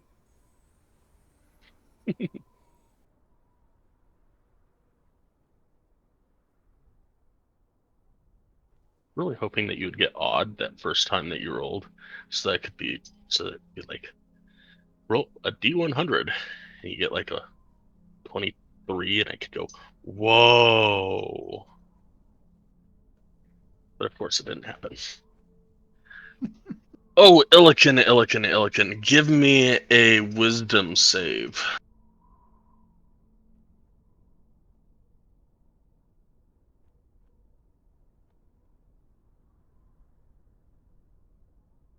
I ache, I really. Remember, I'm not carrying it at the present moment. Yeah, you are. Uh, True. He didn't pick up all his Actually, stuff? he just grabbed his Weapons and armor? weapons and armor, winter clothing, and took off. Alright.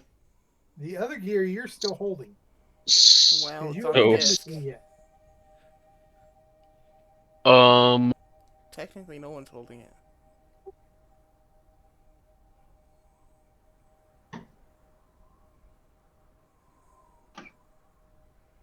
And it would have been this morning before we even met up with Illigan. yeah. The rules would have had to happen. Yeah. Celestine, go ahead and give me a. Would have been in your room. So, Celestine, give me 1d6, and Nowhere, give me 1d6.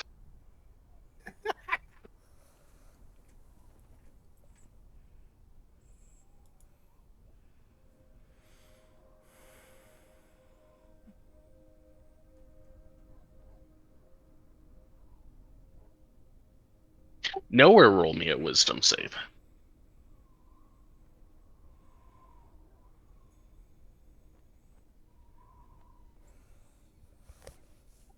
40. DC 14. You passed. So, nothing happened. Sweet. All right. So, anyways, 19 on perception. All right.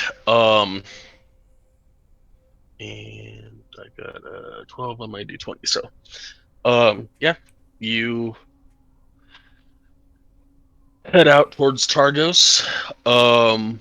Couple hours later, about 9 in the morning, sun's still down. Blizzard, by the way, is gone. Still lightly snowing, but all the creatures and plants that you saw last night, nowhere to be found. And the blizzard has disappeared. But about hour and a half, 2 hours in, you're getting close to Targos, and you see the fork. You start heading north. Um,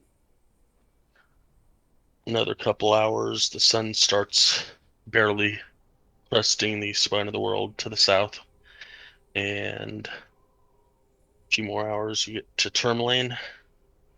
Just gonna head straight through on to Lonelywood.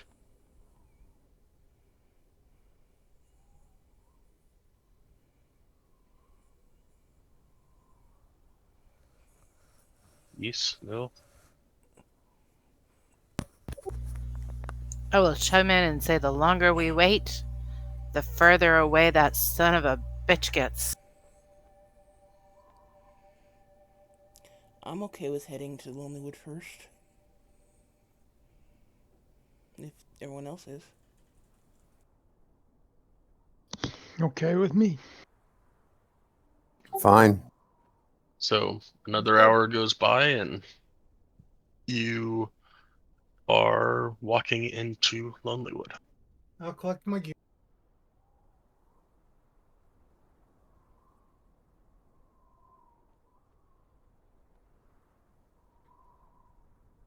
So Illiken now looks like Illiken. 2, 4, 5, 7. Yes, somewhere probably right before you got to Tourmaline, Illiken slowly morphs into Illiken. I'm gonna hit him on his arm and go, "Don't you ever scare me like that again!"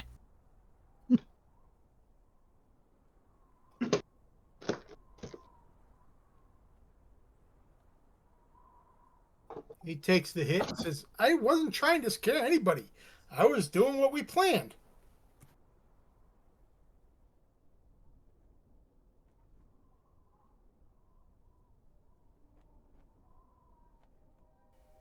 Mm, mm. Funny, I don't remember the plan, but okay. I don't remember that plan anyway. Well, I remember. No, okay. Out of character, I remember somebody saying, I'm going to take the call for everybody, so I don't. I remember that, but.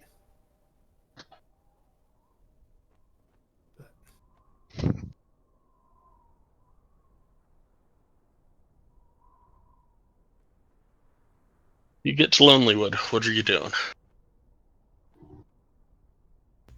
Find the closest tavern and yeah, it's really small.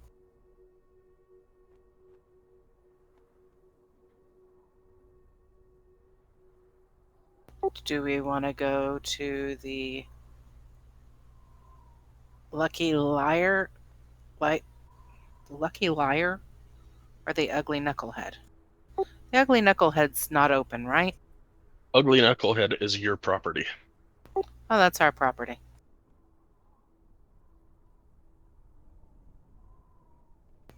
I guess I look over at Celestine and said, "Did we do anything with the Ugly Knucklehead while we were gone? Has somebody been running it?" No, it's shut down. It's basically a derelict building at the moment. I think we need to go to a bar. So, the Lucky Liar, right? Yeah, that's the only one. The Lucky Liar. Yeah, Happy Scrimshander was the shop, so Lucky Liar is where we would need to go if we're looking for a bar.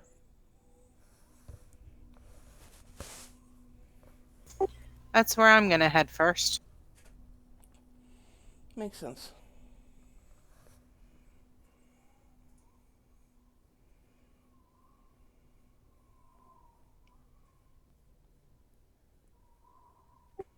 As you enter, Danae looks at you and says, "What'll it be?"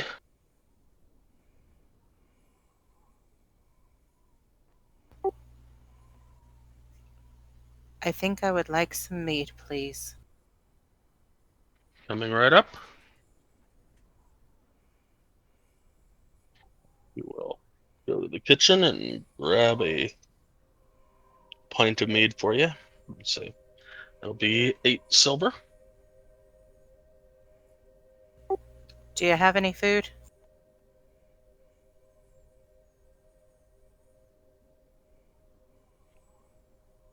Fishers haven't come back yet, but I can get you some rice cakes. Sure, sounds great. Be 2 copper. I'll give her 9 silver. Cool, thank you.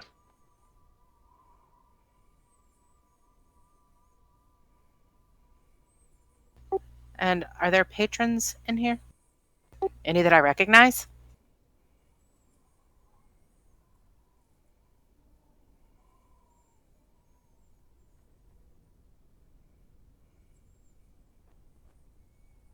There are 6 people. Only one that you recognize is her, Danae. What time of day is it? It's about about 2:30.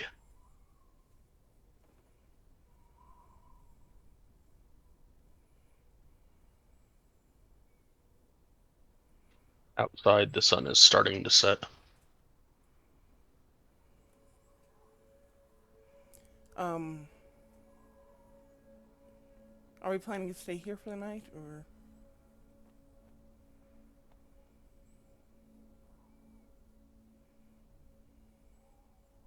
Claudette? I mean, where else would we go? To our derelict house? Yeah, that was the other option.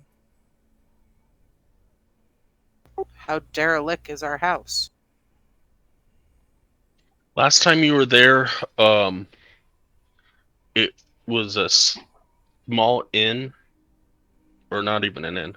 It was a small tavern, um, with a secret door that led down a path to what looked like could have been a much bigger tavern. But there were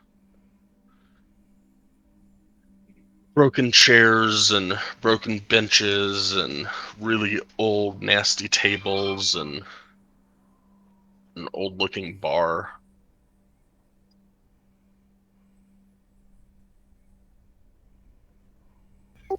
I think we should stay here and then maybe try to hire some people to clean up the place.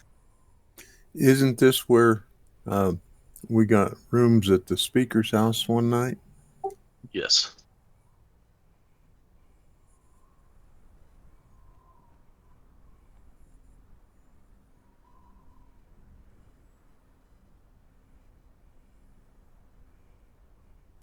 Okay. And this Lucky Liar, is it an inn or just a tavern? It is just a tavern. Speaker's house is where people stay. If they're staying here in town. Okay, then we'll have to go over to the speaker's house to get rooms. Well, on the good side, we could probably hire some people to start cleaning up the place and have another source of income.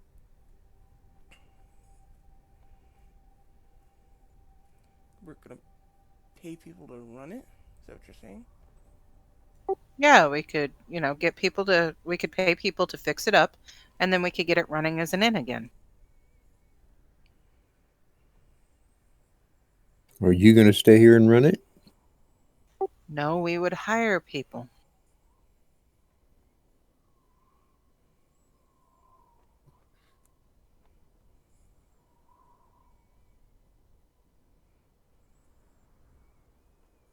I mean, we have all this good stuff that and we could do this, bring our stuff to sell and let the people sell it here.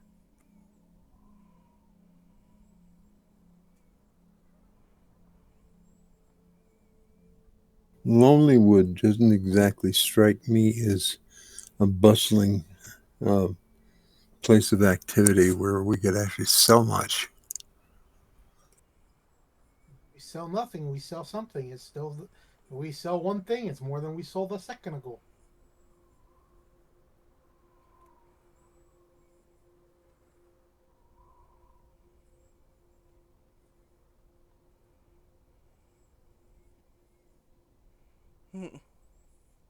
I don't know.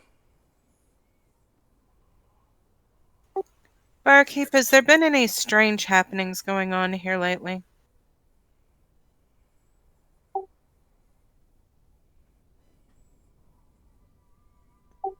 You will say, well, there was a no, that was you guys that talked to that sea creature. Yes, it was.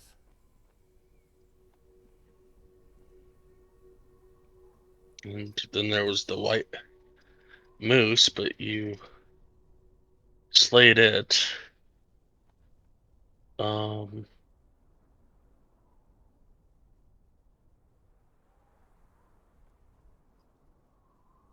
I don't know if there was really been anything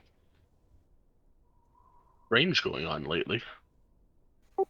Any new people that you didn't recognize come into town?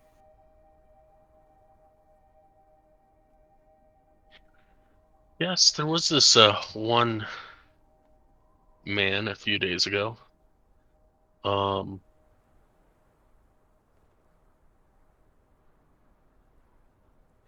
Kind of cute. Um, Talked in a way that not many people talk anymore. But I mean, he was here for a day or two. That he was working on a project, and yeah, outside of that, nothing really.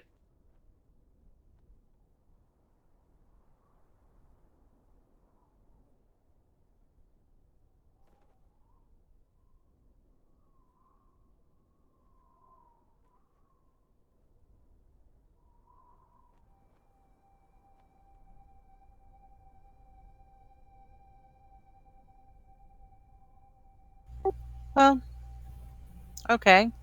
Did he say where he might be going next?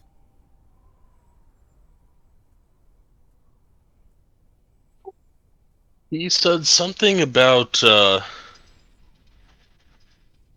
business meeting in Waterdeep. I didn't really think much of it because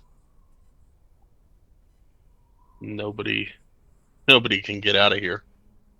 So I don't know how he's planning on getting to Waterdeep.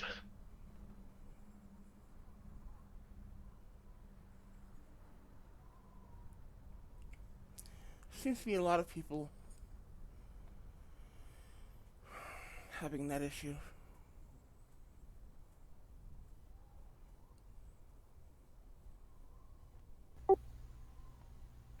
Are all the women okay?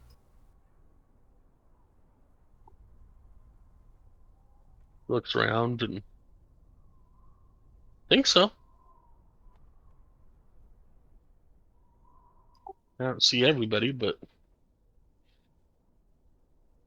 people that I've seen seem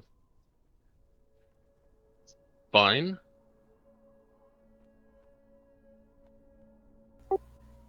Okay. Looks like he's slipping through my fingers once again. Do you know of anybody who took time with him? Pretty sure he was busy uh, during his time here, working on said it was a project down south in town. Do you specifically know where? I don't tend to try to pry into other people's lives outside of the, general to and fro.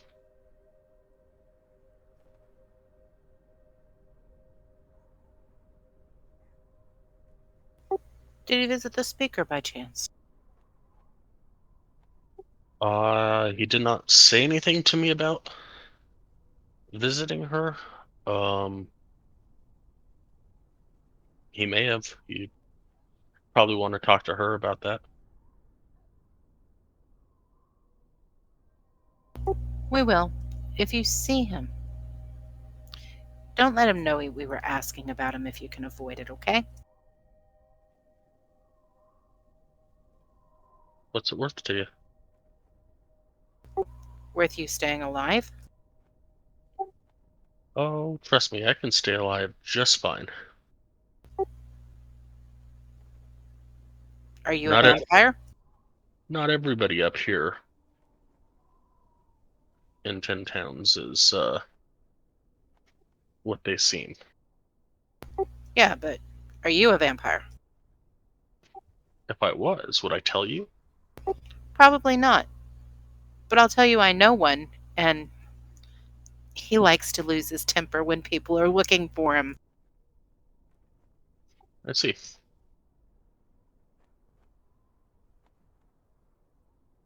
To where he doesn't leave any witnesses.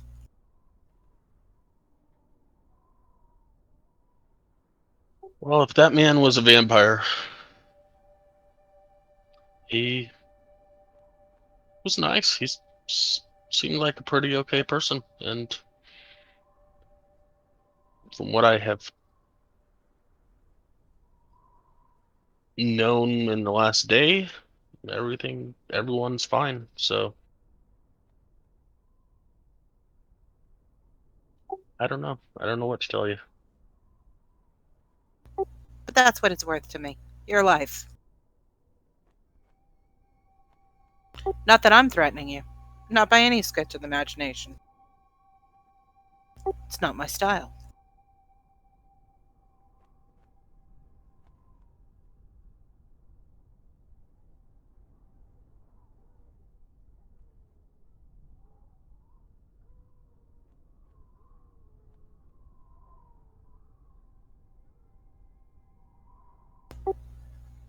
But here you go for everybody's mead. And you 5 gold pieces. nods and thanks you.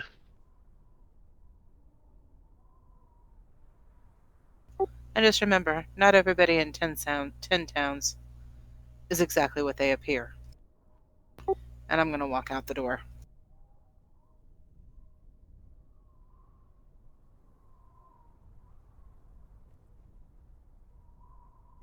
I'll follow her.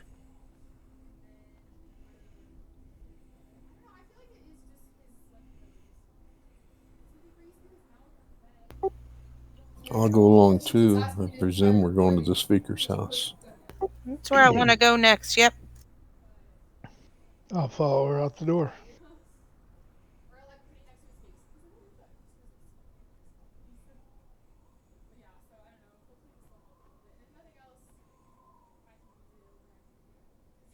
All right. So you make it to the speaker's house. Is the door open or closed? It's closed.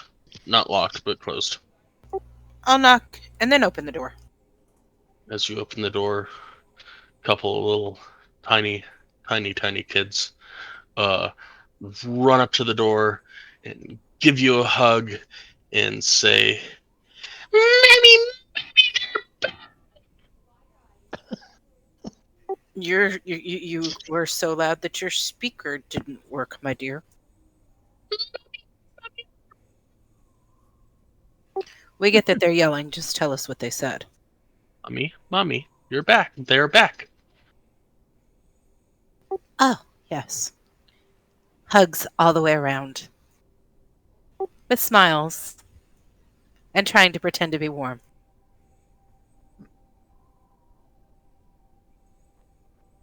And Nimsy will pitter patter down the stairs and come and greet you. Hi! I haven't seen you in. Oh, it's been months! How are you guys doing? Oh, we're doing great. We've just been very busy trying to take care of all the different things that have been going around. Seems like the children are growing quite a bit. Yeah, nothing like cookies to help the growth spurt. Speaking of cookies, you got any right now? I have some in the cold storage. They're not warm, but give me a hour. I can probably get them in the oven and oven. Not really an oven. The kiln? Yeah, Well, it's a wood burning yeah, oven. sure. Get them in the kiln and get them warmed up for you. That would be lovely. Do you think we could stay the night? And just out of curiosity, have you seen a tall, dark, handsome, devastatingly handsome stranger coming through town? Yes. Believe he went by the name of Colin. Sweetheart of a man. About your age. It's what I keep hearing. You didn't entertain him, did you? Entertain? He likes to entertain women, if you know Oh what I no, mean. no, no, no, no, no, no, no, no, no, no. No, I am very happily in. I have plenty of kids. I don't. Nope, nope, nope, nope, nope, nope. I do not do that. That is so good to hear. Did he entertain any of the women in town? I could not speak for certain. He mentioned that he was working. Actually, he was working on your tavern that we got you. Oh, Lord, have mercy on my soul. Great. He perks up in our tavern. I'm going to give Illiken the side eye. I'm going to hug the children and say, guys, I've got to go check the tavern, but I'll be back for the cookies, okay? And we all make sure that you give me a hug before we go to bed tonight.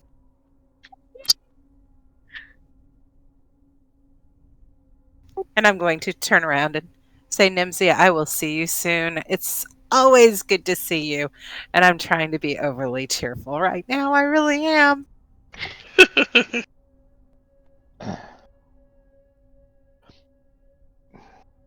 And I'm going to excuse myself, walk out the door, and start heading towards the ugly knucklehead. I'll follow. As will I. And I'm probably walking at a very fast pace.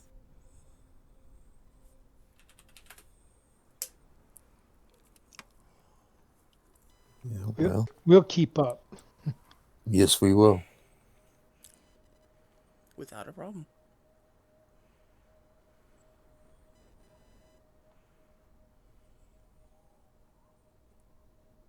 Wait, I'm switching maps. Okay. So is it locked? Do we have a key? What's the You case? have a key. Okay, so we try the key. Does it work? Yep.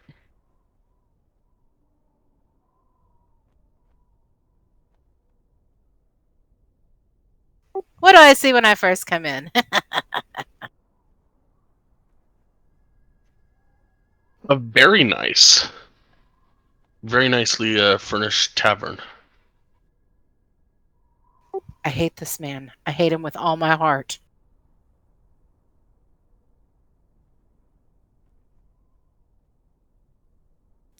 Much as I hate to say it, looks like he may have done us a favor.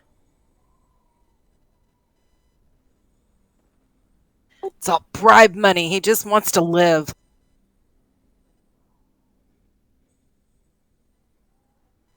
Didn't say it was going to do him any good.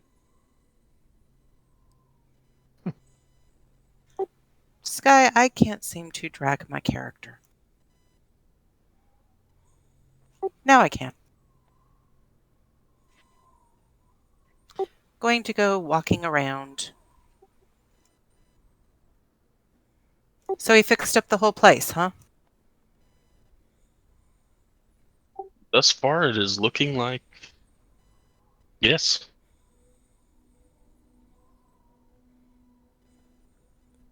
Okay, I'm going to move into the back room and try to enter the secret passage that we know about. There's something blocking it. Yeah, it looks like he put a desk there. We moved the desk. Actually, I was thinking it looked more like a staircase, but that's okay. Or, I'm sorry, a bookcase. Bookcase. Yep. Case. I got the case part right. Yeah, there was a bookcase before, but it was a dilapidated one, and much nicer bookcase. I can't Damn, get he through the fixed wall. this up too. If you click on the doors nowhere, you can select open or closed. Oh, okay, thank you. I didn't even know that.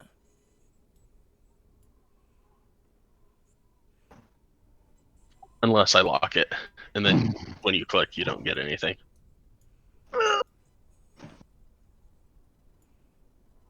And it looks okay down here too. Looks all cleaned up. Okay.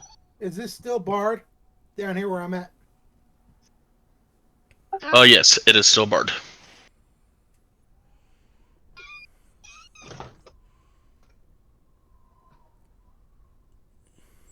Anything in this room other than fixed up furniture? Very nice furniture. Yes. There is bookcases filled with books and a table. Nice Anything? new beds and chests. I didn't inspect the chests. They're empty, Okay, but they're new and they're nice. gonna thumb through the books and see if anything falls out. Nothing falls out.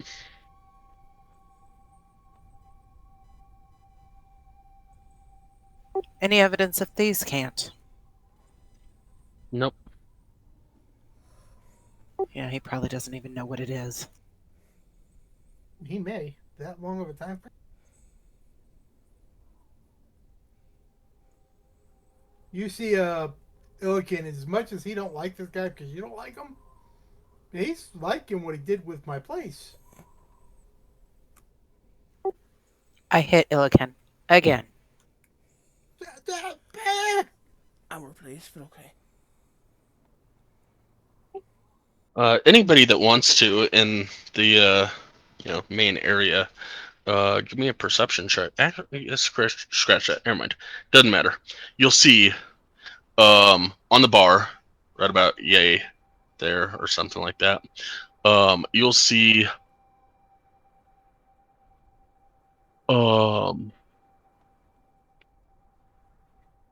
3 bottles of Sword Coast cider, a popular and expensive cider made at the southern end of the Sword Coast. Not something that would or should be in Icewind Dale, especially with all that has happened in the last couple of years. And the 3 bottles are surrounding 1 bottle of red wine. The label on the bottle reads Barovian Reserve, and leaning against this bottle is a folded piece of fine parchment. Okay, so I pick up the parchment that's next to the bottle of blood, and it says, Not a bottle of blood, it's a bottle of wine. okay, well, Barovian blood may as well be synonymous.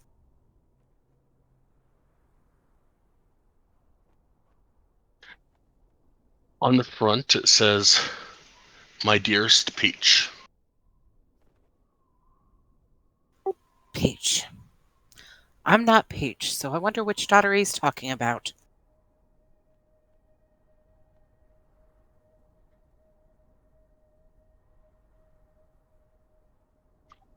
Inside, it says, in very beautiful calligraphy, I hope that all is going well.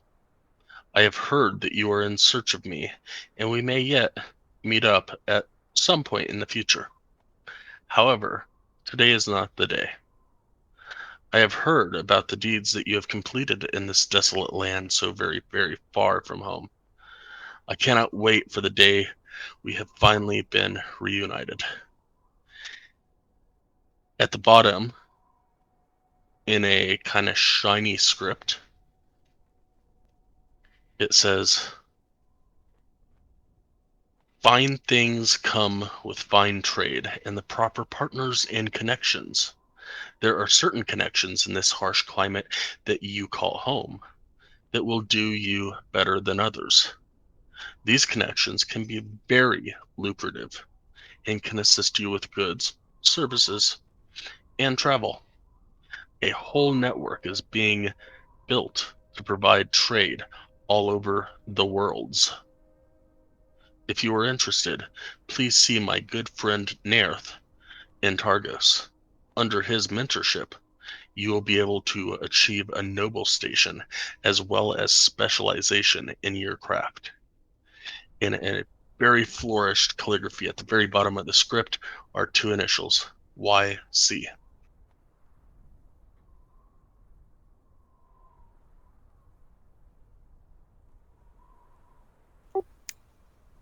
My nostrils are seething.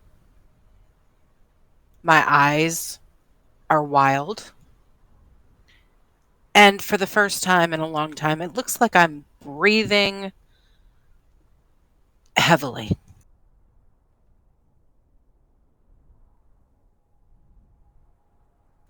I slam down the letter, and all I can say is, who the fuck is Peach?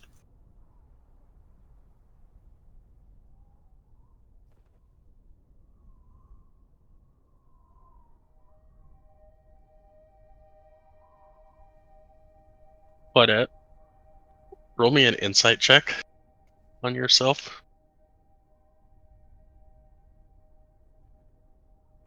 Inside on myself. He's talking about you. Ah! How dare he change my name?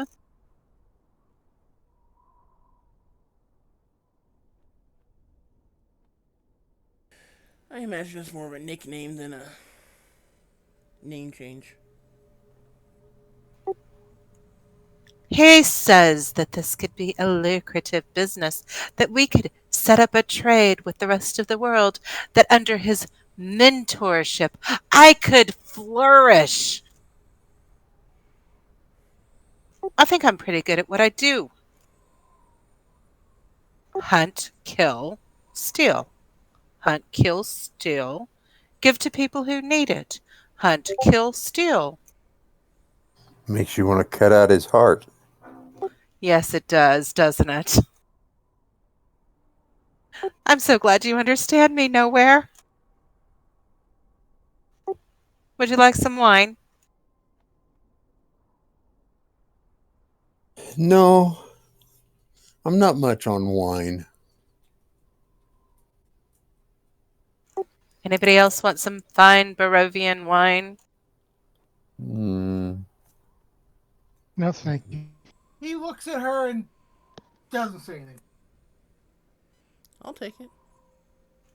I pour you a cup. I pour me a cup. I let you know that I haven't been to Barovia for over 130 years, except for the few times that I've heard that young Cullen might be back.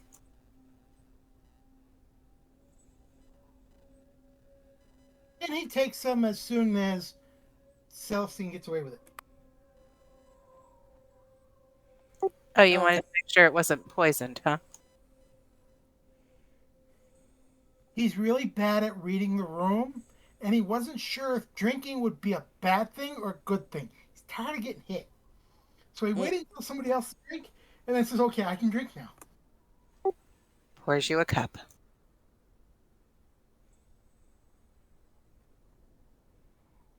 And it's surrounded by 3 other bottles of what? Sword Coast cider. Ah, well, Nowhere, do you want some cider? yeah, I might try some of that. I'll, So I'll pour each of you a bottle of Sword Coast cider. Why, thank you. I sip it. Mm, I guess we really don't have to hire anybody to fix up the place anymore. I guess not. no, he did a real good job. Now I'm going to look at you like I might hit you again. I do apologize. When it comes to that man, he finds a way to get my blood boiling. Everybody thinks he's so nice and so kind, yet he's a murderer and a murderer.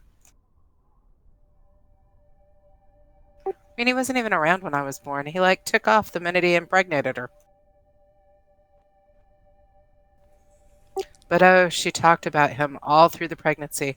How wonderful he was. And those eyes. Oh, yes. And how charming and how loving. And how she just felt like she was the only woman in the world. And then I killed her. Coming out, I killed her. Well, obviously it wasn't your intention. Then, when I was 20, 19 actually, had a temper tantrum. And I bit my aunt, turning her into a vampire. Again, not exactly your intention. So No, I blame them all on him. He wasn't around. I didn't know what to do. I was just a child. I was growing up. No direction. Hate the men. Okay. So there's like supposed to be something. Okay, so do we want to hire somebody to take care of this place while we're gone? Maybe rent to potential boarders so that Nimsy and the kids could have a little bit of privacy occasionally. I was thinking allowing our favorite lady with the kids to manage the place. Nimsy? Nimsy, yeah, let Nimsy manage the place, and then whether it's a place for all the local kids to come and play at night, or play during the day to stay warm a little bit, or other things, and slowly make it where it's presentable. And we come here, she can sell the stuff upstairs. Down here is our area, but they may be able to put something together. Huh.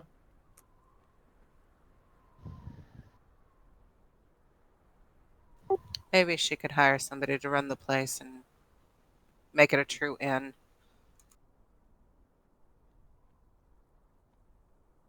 Of course, maybe I'm also talking like the wine's affecting me.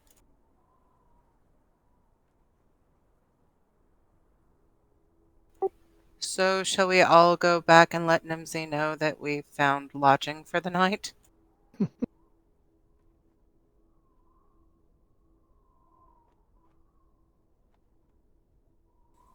Sure, why not? Yes. Because the kids are expecting their hug before bed.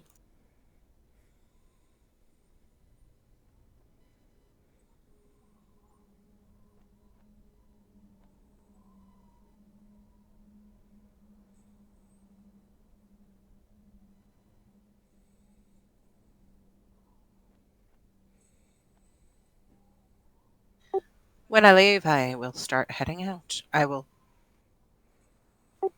wait for everybody to get out so that we can lock the door again. Okay.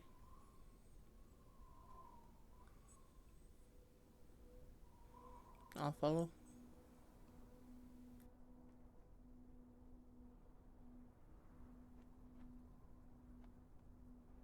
How did he get in, though? It's a public place. Yeah, but it was locked. We need to find out if they'd been here before and if this was the place that he had beforehand. You don't usually need a key to get into places. What makes you think he does? Fair. I just don't Well, think well, he's. we can ask if they've seen him before, if this is part of his regular, and ask how he got. Since she did know that he was cleaning the place up, maybe she knows how he got in. If he has friends here, Probably said that he was related to little old Peach. well, we can find out. We don't know. Back up to the speaker's house. All right, you get to the speaker's house. Knock and walk in. Kids run up and give you more hugs, and she goes, "The cookies will be ready in just moments." Yay! Give the kids hugs back and nestles on their necks, even though it's probably really cold because I just came in from outside.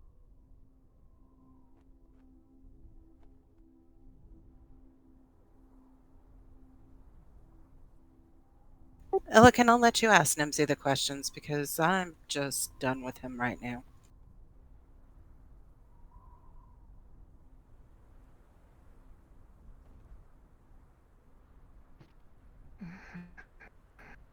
I walk up to Nimsy and I say, "We have some questions for you, Nimsy. Oh, definitely. What can I do for you guys? You seem to know all the happenings of the town.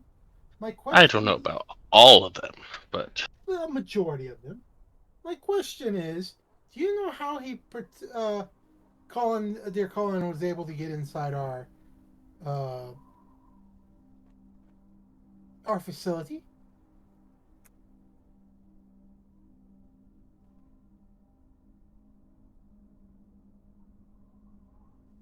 yes, I let him in. I hope that is okay. He said that he mentioned that his daughter was one of you.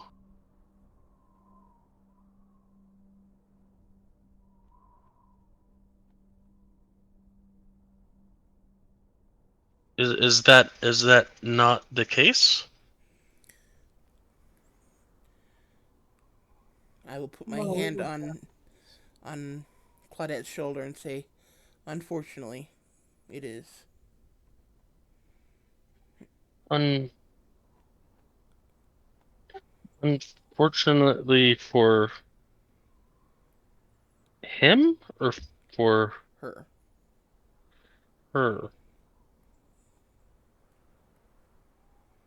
Oh dear, dear, dear, dear. I'm so sorry. You had no I way of knowing, Nimsy. It's fine. I just I don't know why somebody would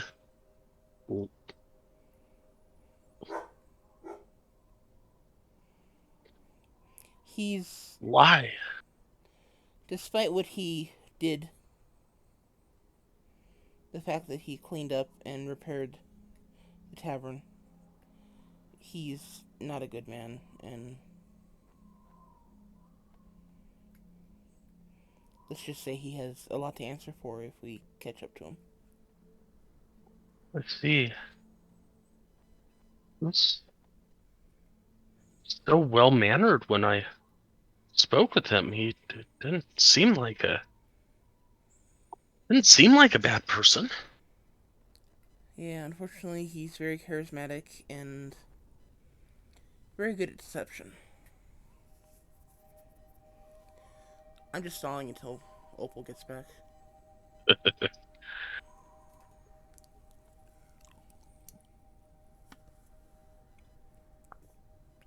I figured she would want to be part of this conversation. Yeah.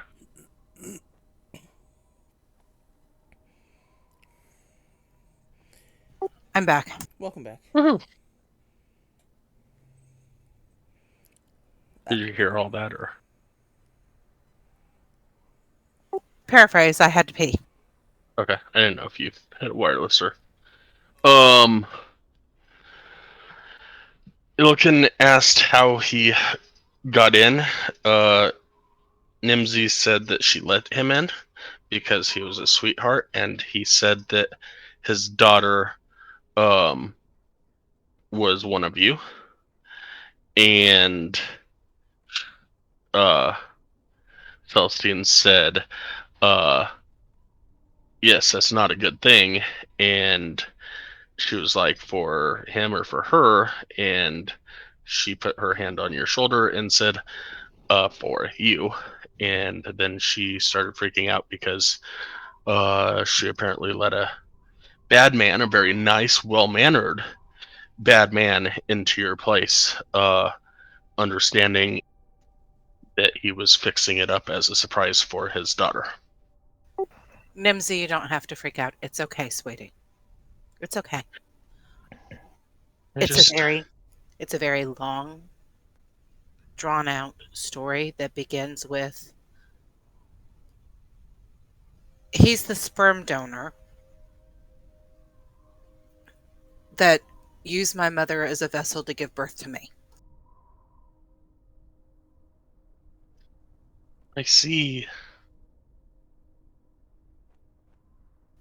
And my mother didn't make it through the birthing process, and I had to get raised by my aunt.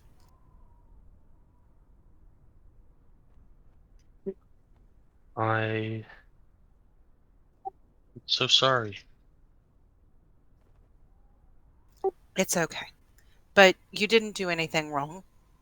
The place looks great. It's actually very nice. He even left us some fine Barovian wine, which is the country I'm from. Ah, yes, I've heard. I don't think I've ever seen a Bourbon wine, but I've heard a few over the years talk about some fine wines like that. So, Nimsy, we have been going back and forth with what to do with the ugly knucklehead. Number one, it's not ugly anymore. Number two, we're looking for somebody to begin running it like an inn so that you don't have to use your house for visitors anymore. Oh, I love having people here. Would you like to take over the ugly knucklehead?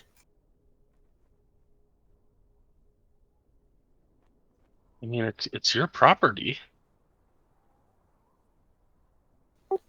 We'd give you a salary and then you could give us the profits.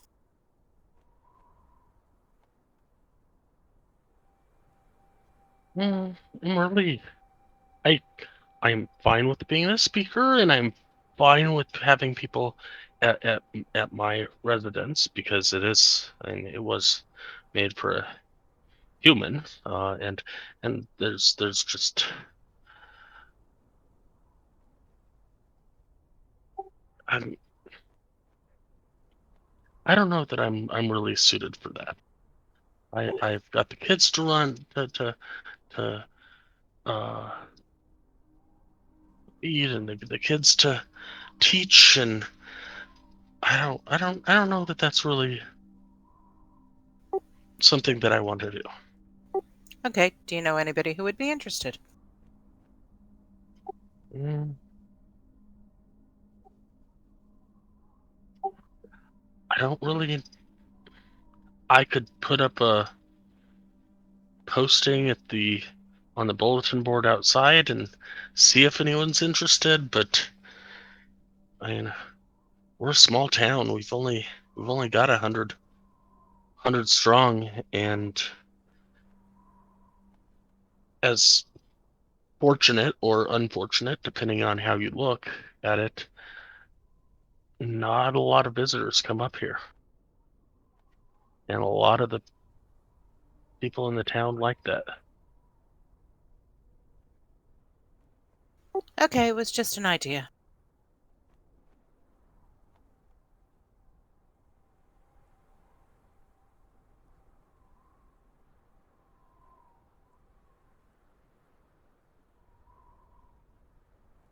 No pressure. But we'll probably sleep there tonight.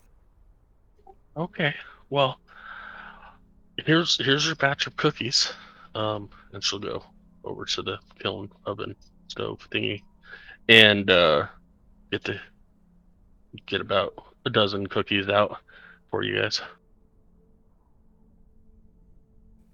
Thank you for those. And there's supposed to be a black shack a little bit north of here. Do you know anything about it? The old black cabin. Yeah. Some people say it's haunted. I've never actually been up that way, but yeah, it's northeast of here. Okay, we'll probably head out to investigate that tomorrow. You think you could point out the location on the map real quick? It's actually marked on your map. Oh. No mind then. Yeah, the kid in the Morning Star marked it for us. Gotcha.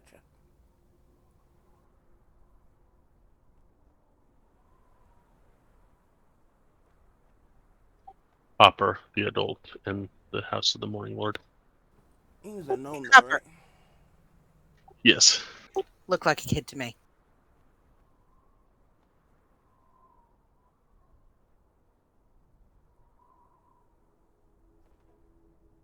I'll remember to remind Ariana of that.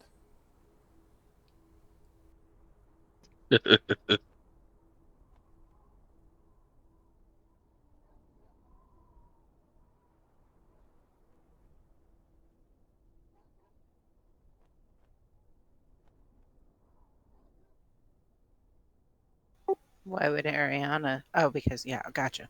Okay. Well, I'm 150 years old. Everybody looks like a kid. Even you, 32-year-old. Even you, 150-year-old. Yeah, I look like a kid too. Stopped maturing at 18. Why not?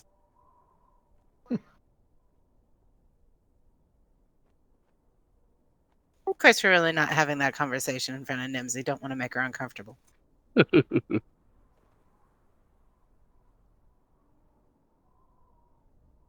So moving right along to the ugly knucklehead to get sleep. Or do we need sleep? What time is it?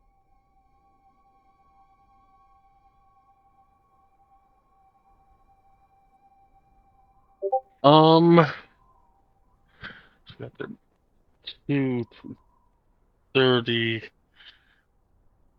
3, probably about 4. Meh. Let's call it 5. Let's call it 5. Okay, you guys want to go see if we can find this shack? I mean, we still have plenty of time, about 5 hours worth of time.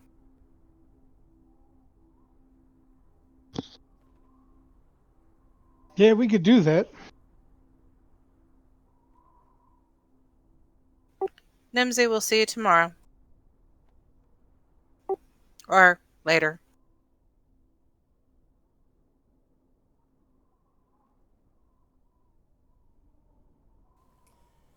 How far away is this shack supposed to be? Or how long should it take us to get to the shack?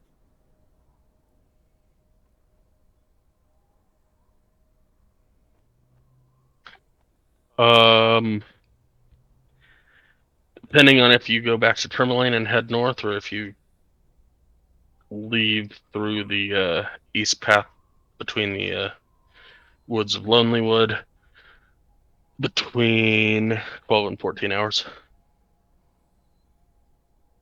Oh. Maybe we should just sleep here tonight. I'm afraid to saying what I want to say, so I ain't saying nothing. I look at you and go, speak.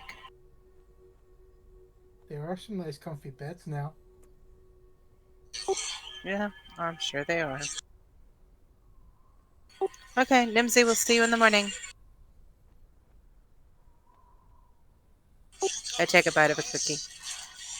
Put a gold piece on the, Oh, no. No, you don't need to do that. Nimsy, you gotta pay for your ingredients, sweetheart. I insist.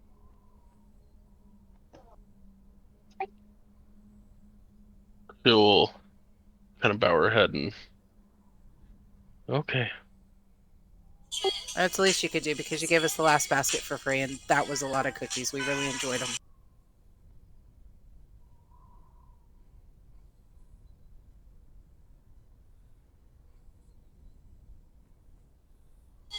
Alright, I'm gonna head back to the ugly knucklehead. I will follow. Want some more cider nowhere?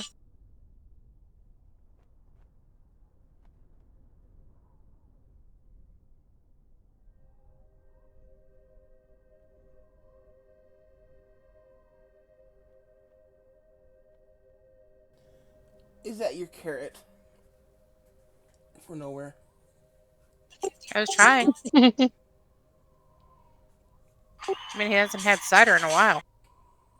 Usually just ale and mead. Cider's got to be a nice change.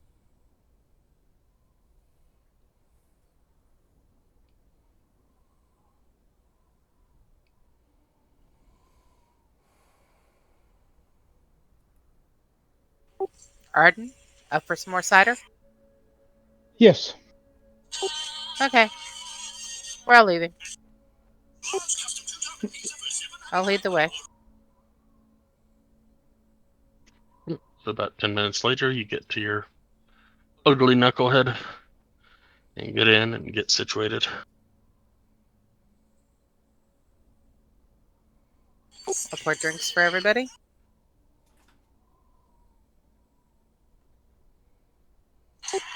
I'll drink some wine. I look at Celestine and say, another glass of wine.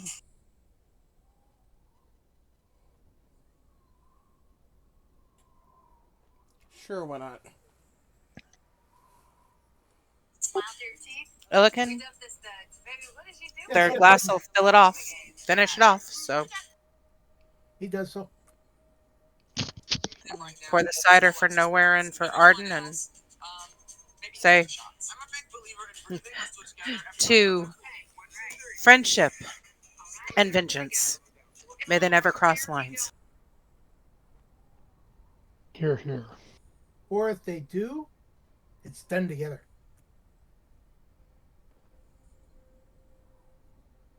I'll drink to that.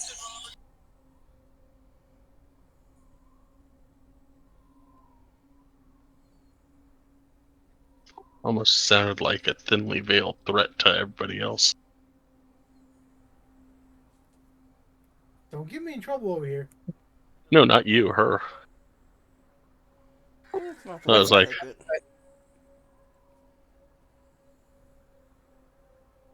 What sounded like a thinly veiled threat? your two friends and vengeance or whatever. Yeah, may they never May cross they lines. may they never cross. Sounded like a very thinly veiled to you guys. And vengeance. May you never cross my vengeance, or I will kill you all. Yeah, Hopefully they know me better than that. I didn't take it that way. The others are welcome to their own interpretations.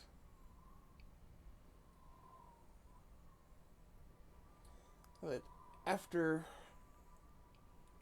the toast, I will take my wine over into the corner and start working on leatherworking until bedtime.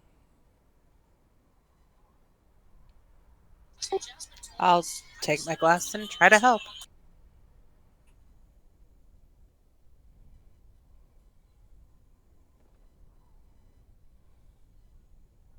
All right. All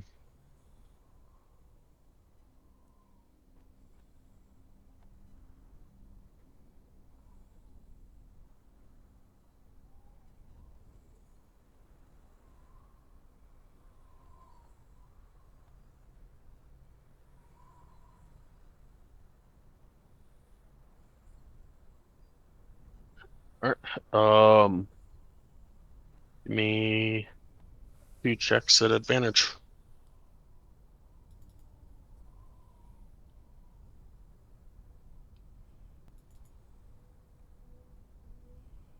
Thank you for advantage. Yeah, You're very welcome. much I'm so. glad I could help.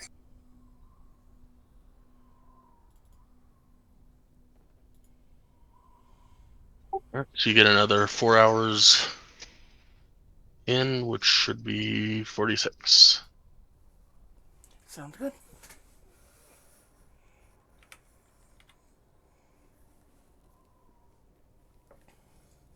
I'll get that done eventually. It's a long process, project, whatever.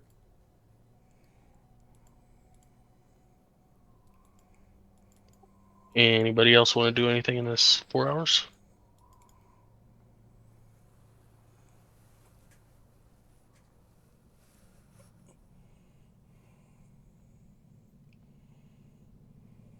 On this one, not today because I've had enough.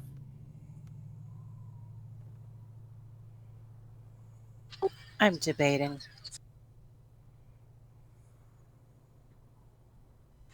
Nah. Well, you're working with Celestine, so your time's taken up.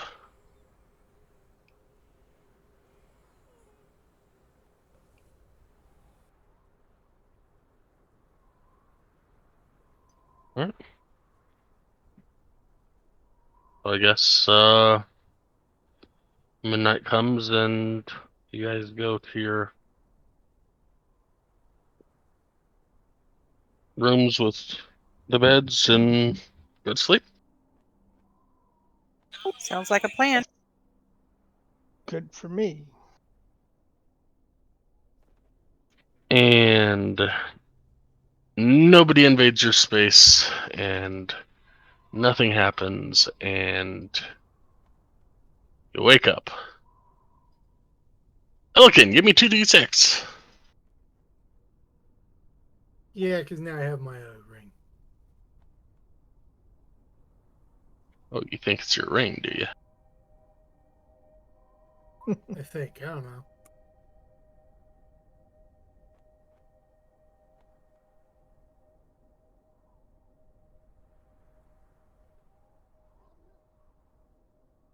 Woohoo!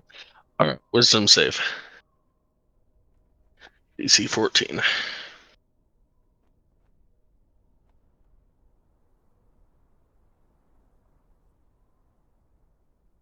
Woohoo!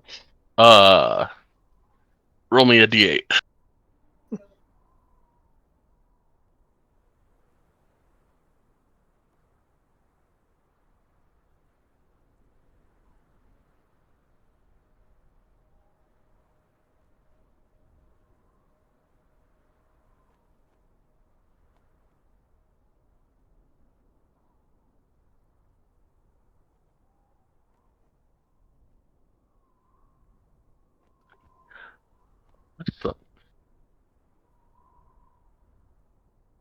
What are we doing?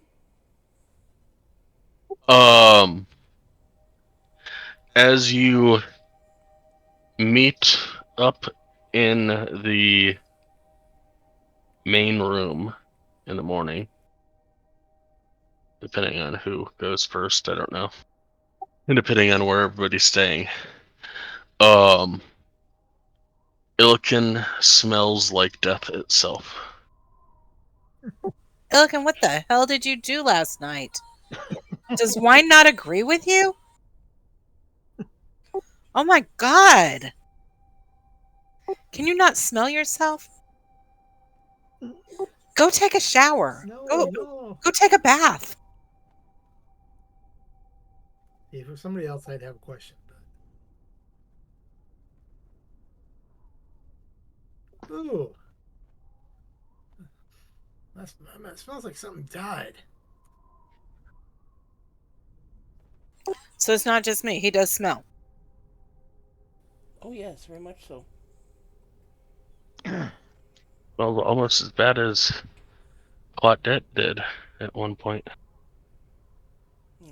Actually, that was Celestine. Oh, okay. As bad as Celestine did at one point.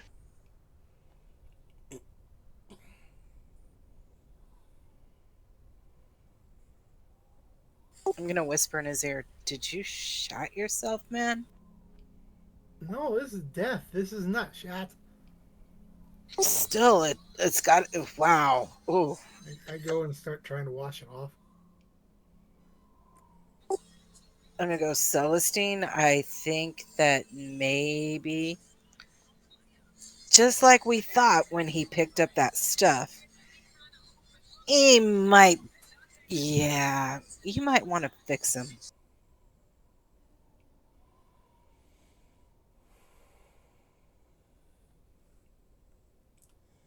Um.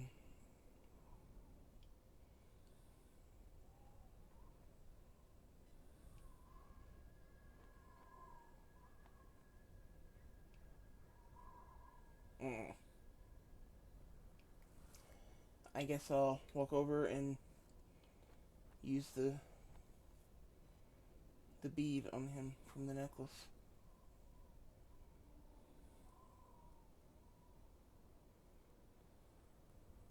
What do I roll? Roll me a D4.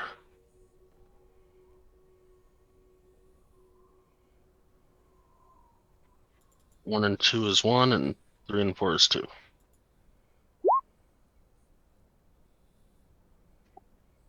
So as you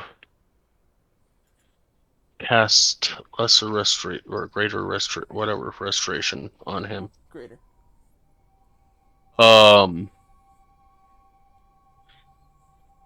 you feel the magic release from the bead, and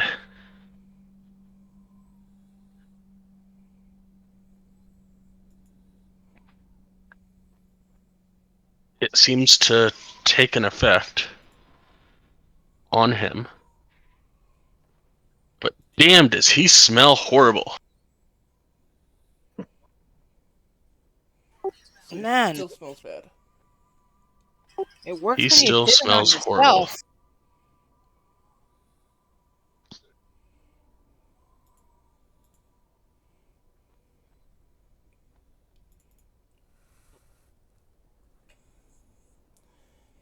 Well,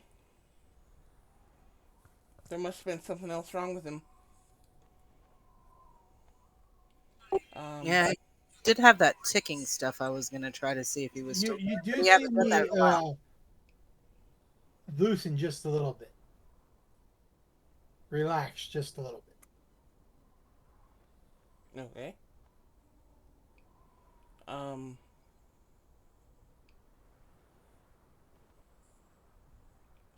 Unfortunately, there's nothing I can do about it until tomorrow. So, I guess we're stuck smelling him for the day. Just ill can stand downwind. There's no wind here.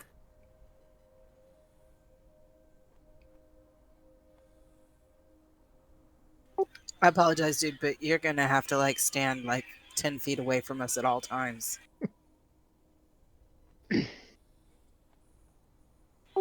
We love you and everything, but no. Uh-uh.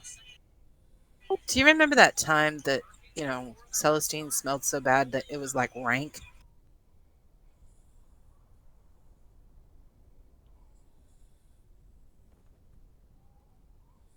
Okay, question. Do we still have our holy water? Yes, we Yes, somebody has it. we And have do we half a still have the vial of scale? holy water. Do we still have the scale?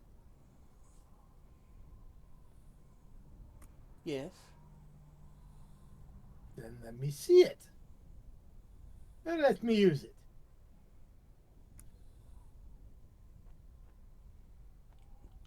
If you want to. Because that's how we got rid of her stink. No. Oh, she casted Luster Restoration on herself. Greater. No, we got Greater rid of Luster. the stink. We got rid of the stink by your spell, but we found out what caused the stink by the scale. Since I don't know what causes the stink, I want to find out what causes the stink. Ah, Yeah, we found out the items that were cursed. I'm just gonna go outside and wait for you to finish this whole thing. But any of us can have this with us, so we should all test our gear again. I mean, you're forgetting that he did come. Colin did spend time in our place. When you figure out what you have, I'll come into the room.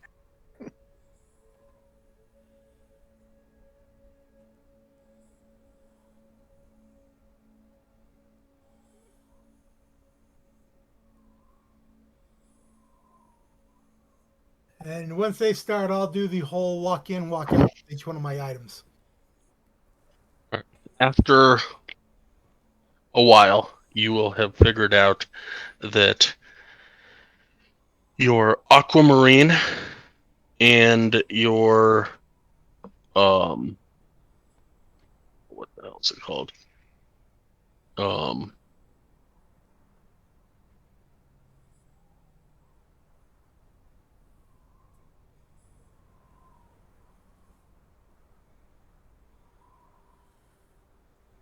What was the other one? spyglass. Oh, that's right.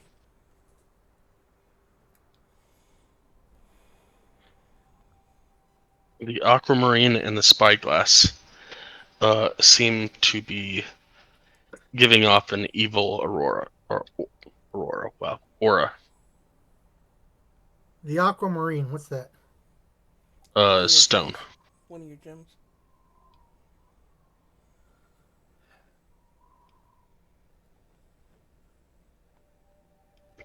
It was a cracked aquamarine that Celestine had given you to fix.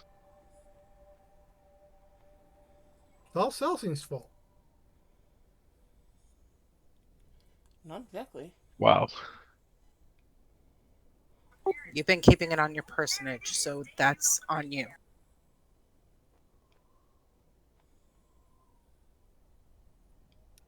I will place the aquamarine inside the bedroom, along with the spyglass, and put Okay. it inside the chest. And hopefully one day we will be able to make it nice again. Gotcha. You're gonna leave that in the chest that's near your bed. Yeah. Okay. Because Cool. we're not staying here tonight. If it disappears, it's cursed anyways. But if it's still there, then because I can't sell it here in town. Or can I? Sure, you could sell it, but you'd curse the person that you sell it to. I'm talking about the mimic. Mimic? You've seen a mimic? Or the chest. I'm confused. The chest at the bottom of your bed? No, the chest that talked. Oh, Oh yeah, we have seen the Mimic. The okay. vendor. Yes, we Vendor have. dude. Smiley at East Haven. Yeah. See?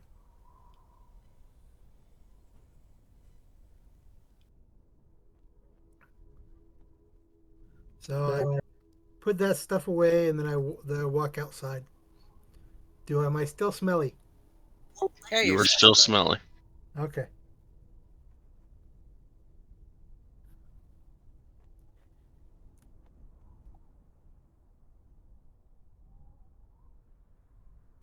So I think we're just going to head out of town and skip going to see Nimsy so that she doesn't have to smell Illican.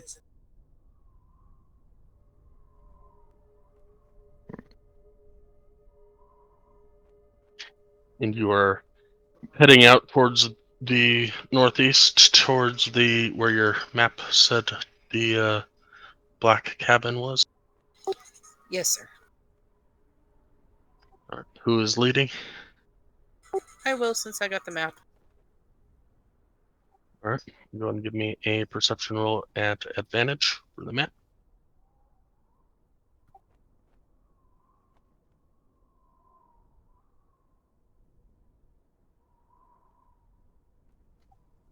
Good enough for government.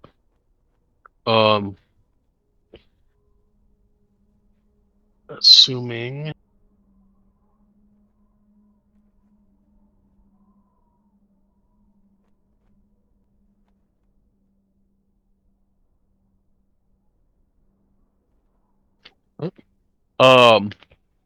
so yeah, you are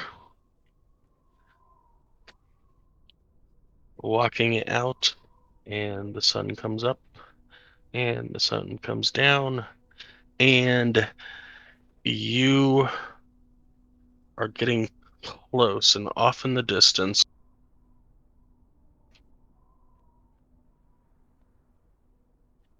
you see a black cabin perched on the edge of a snowy ridge above a gorge. Is a black lodge on wooden stilts.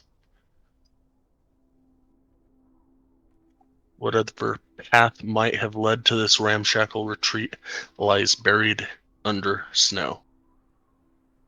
And I put a link in chat, and I'm also going to put that same link in Discord.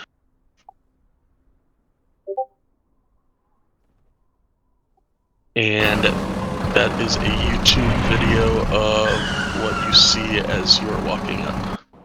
And it's more of an aerial view, but you'll get the picture. And that is where we'll pick it up next week.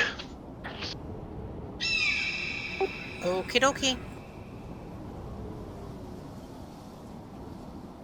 A dump truck trying to turn around on the side of the mountain.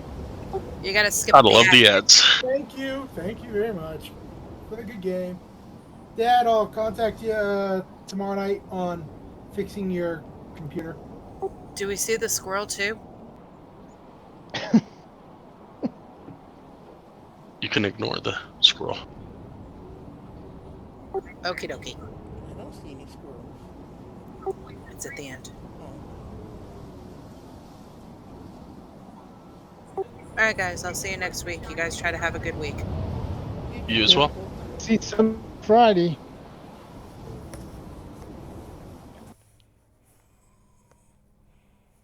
Hey, welcome back. We're back in Timberborn today in our modified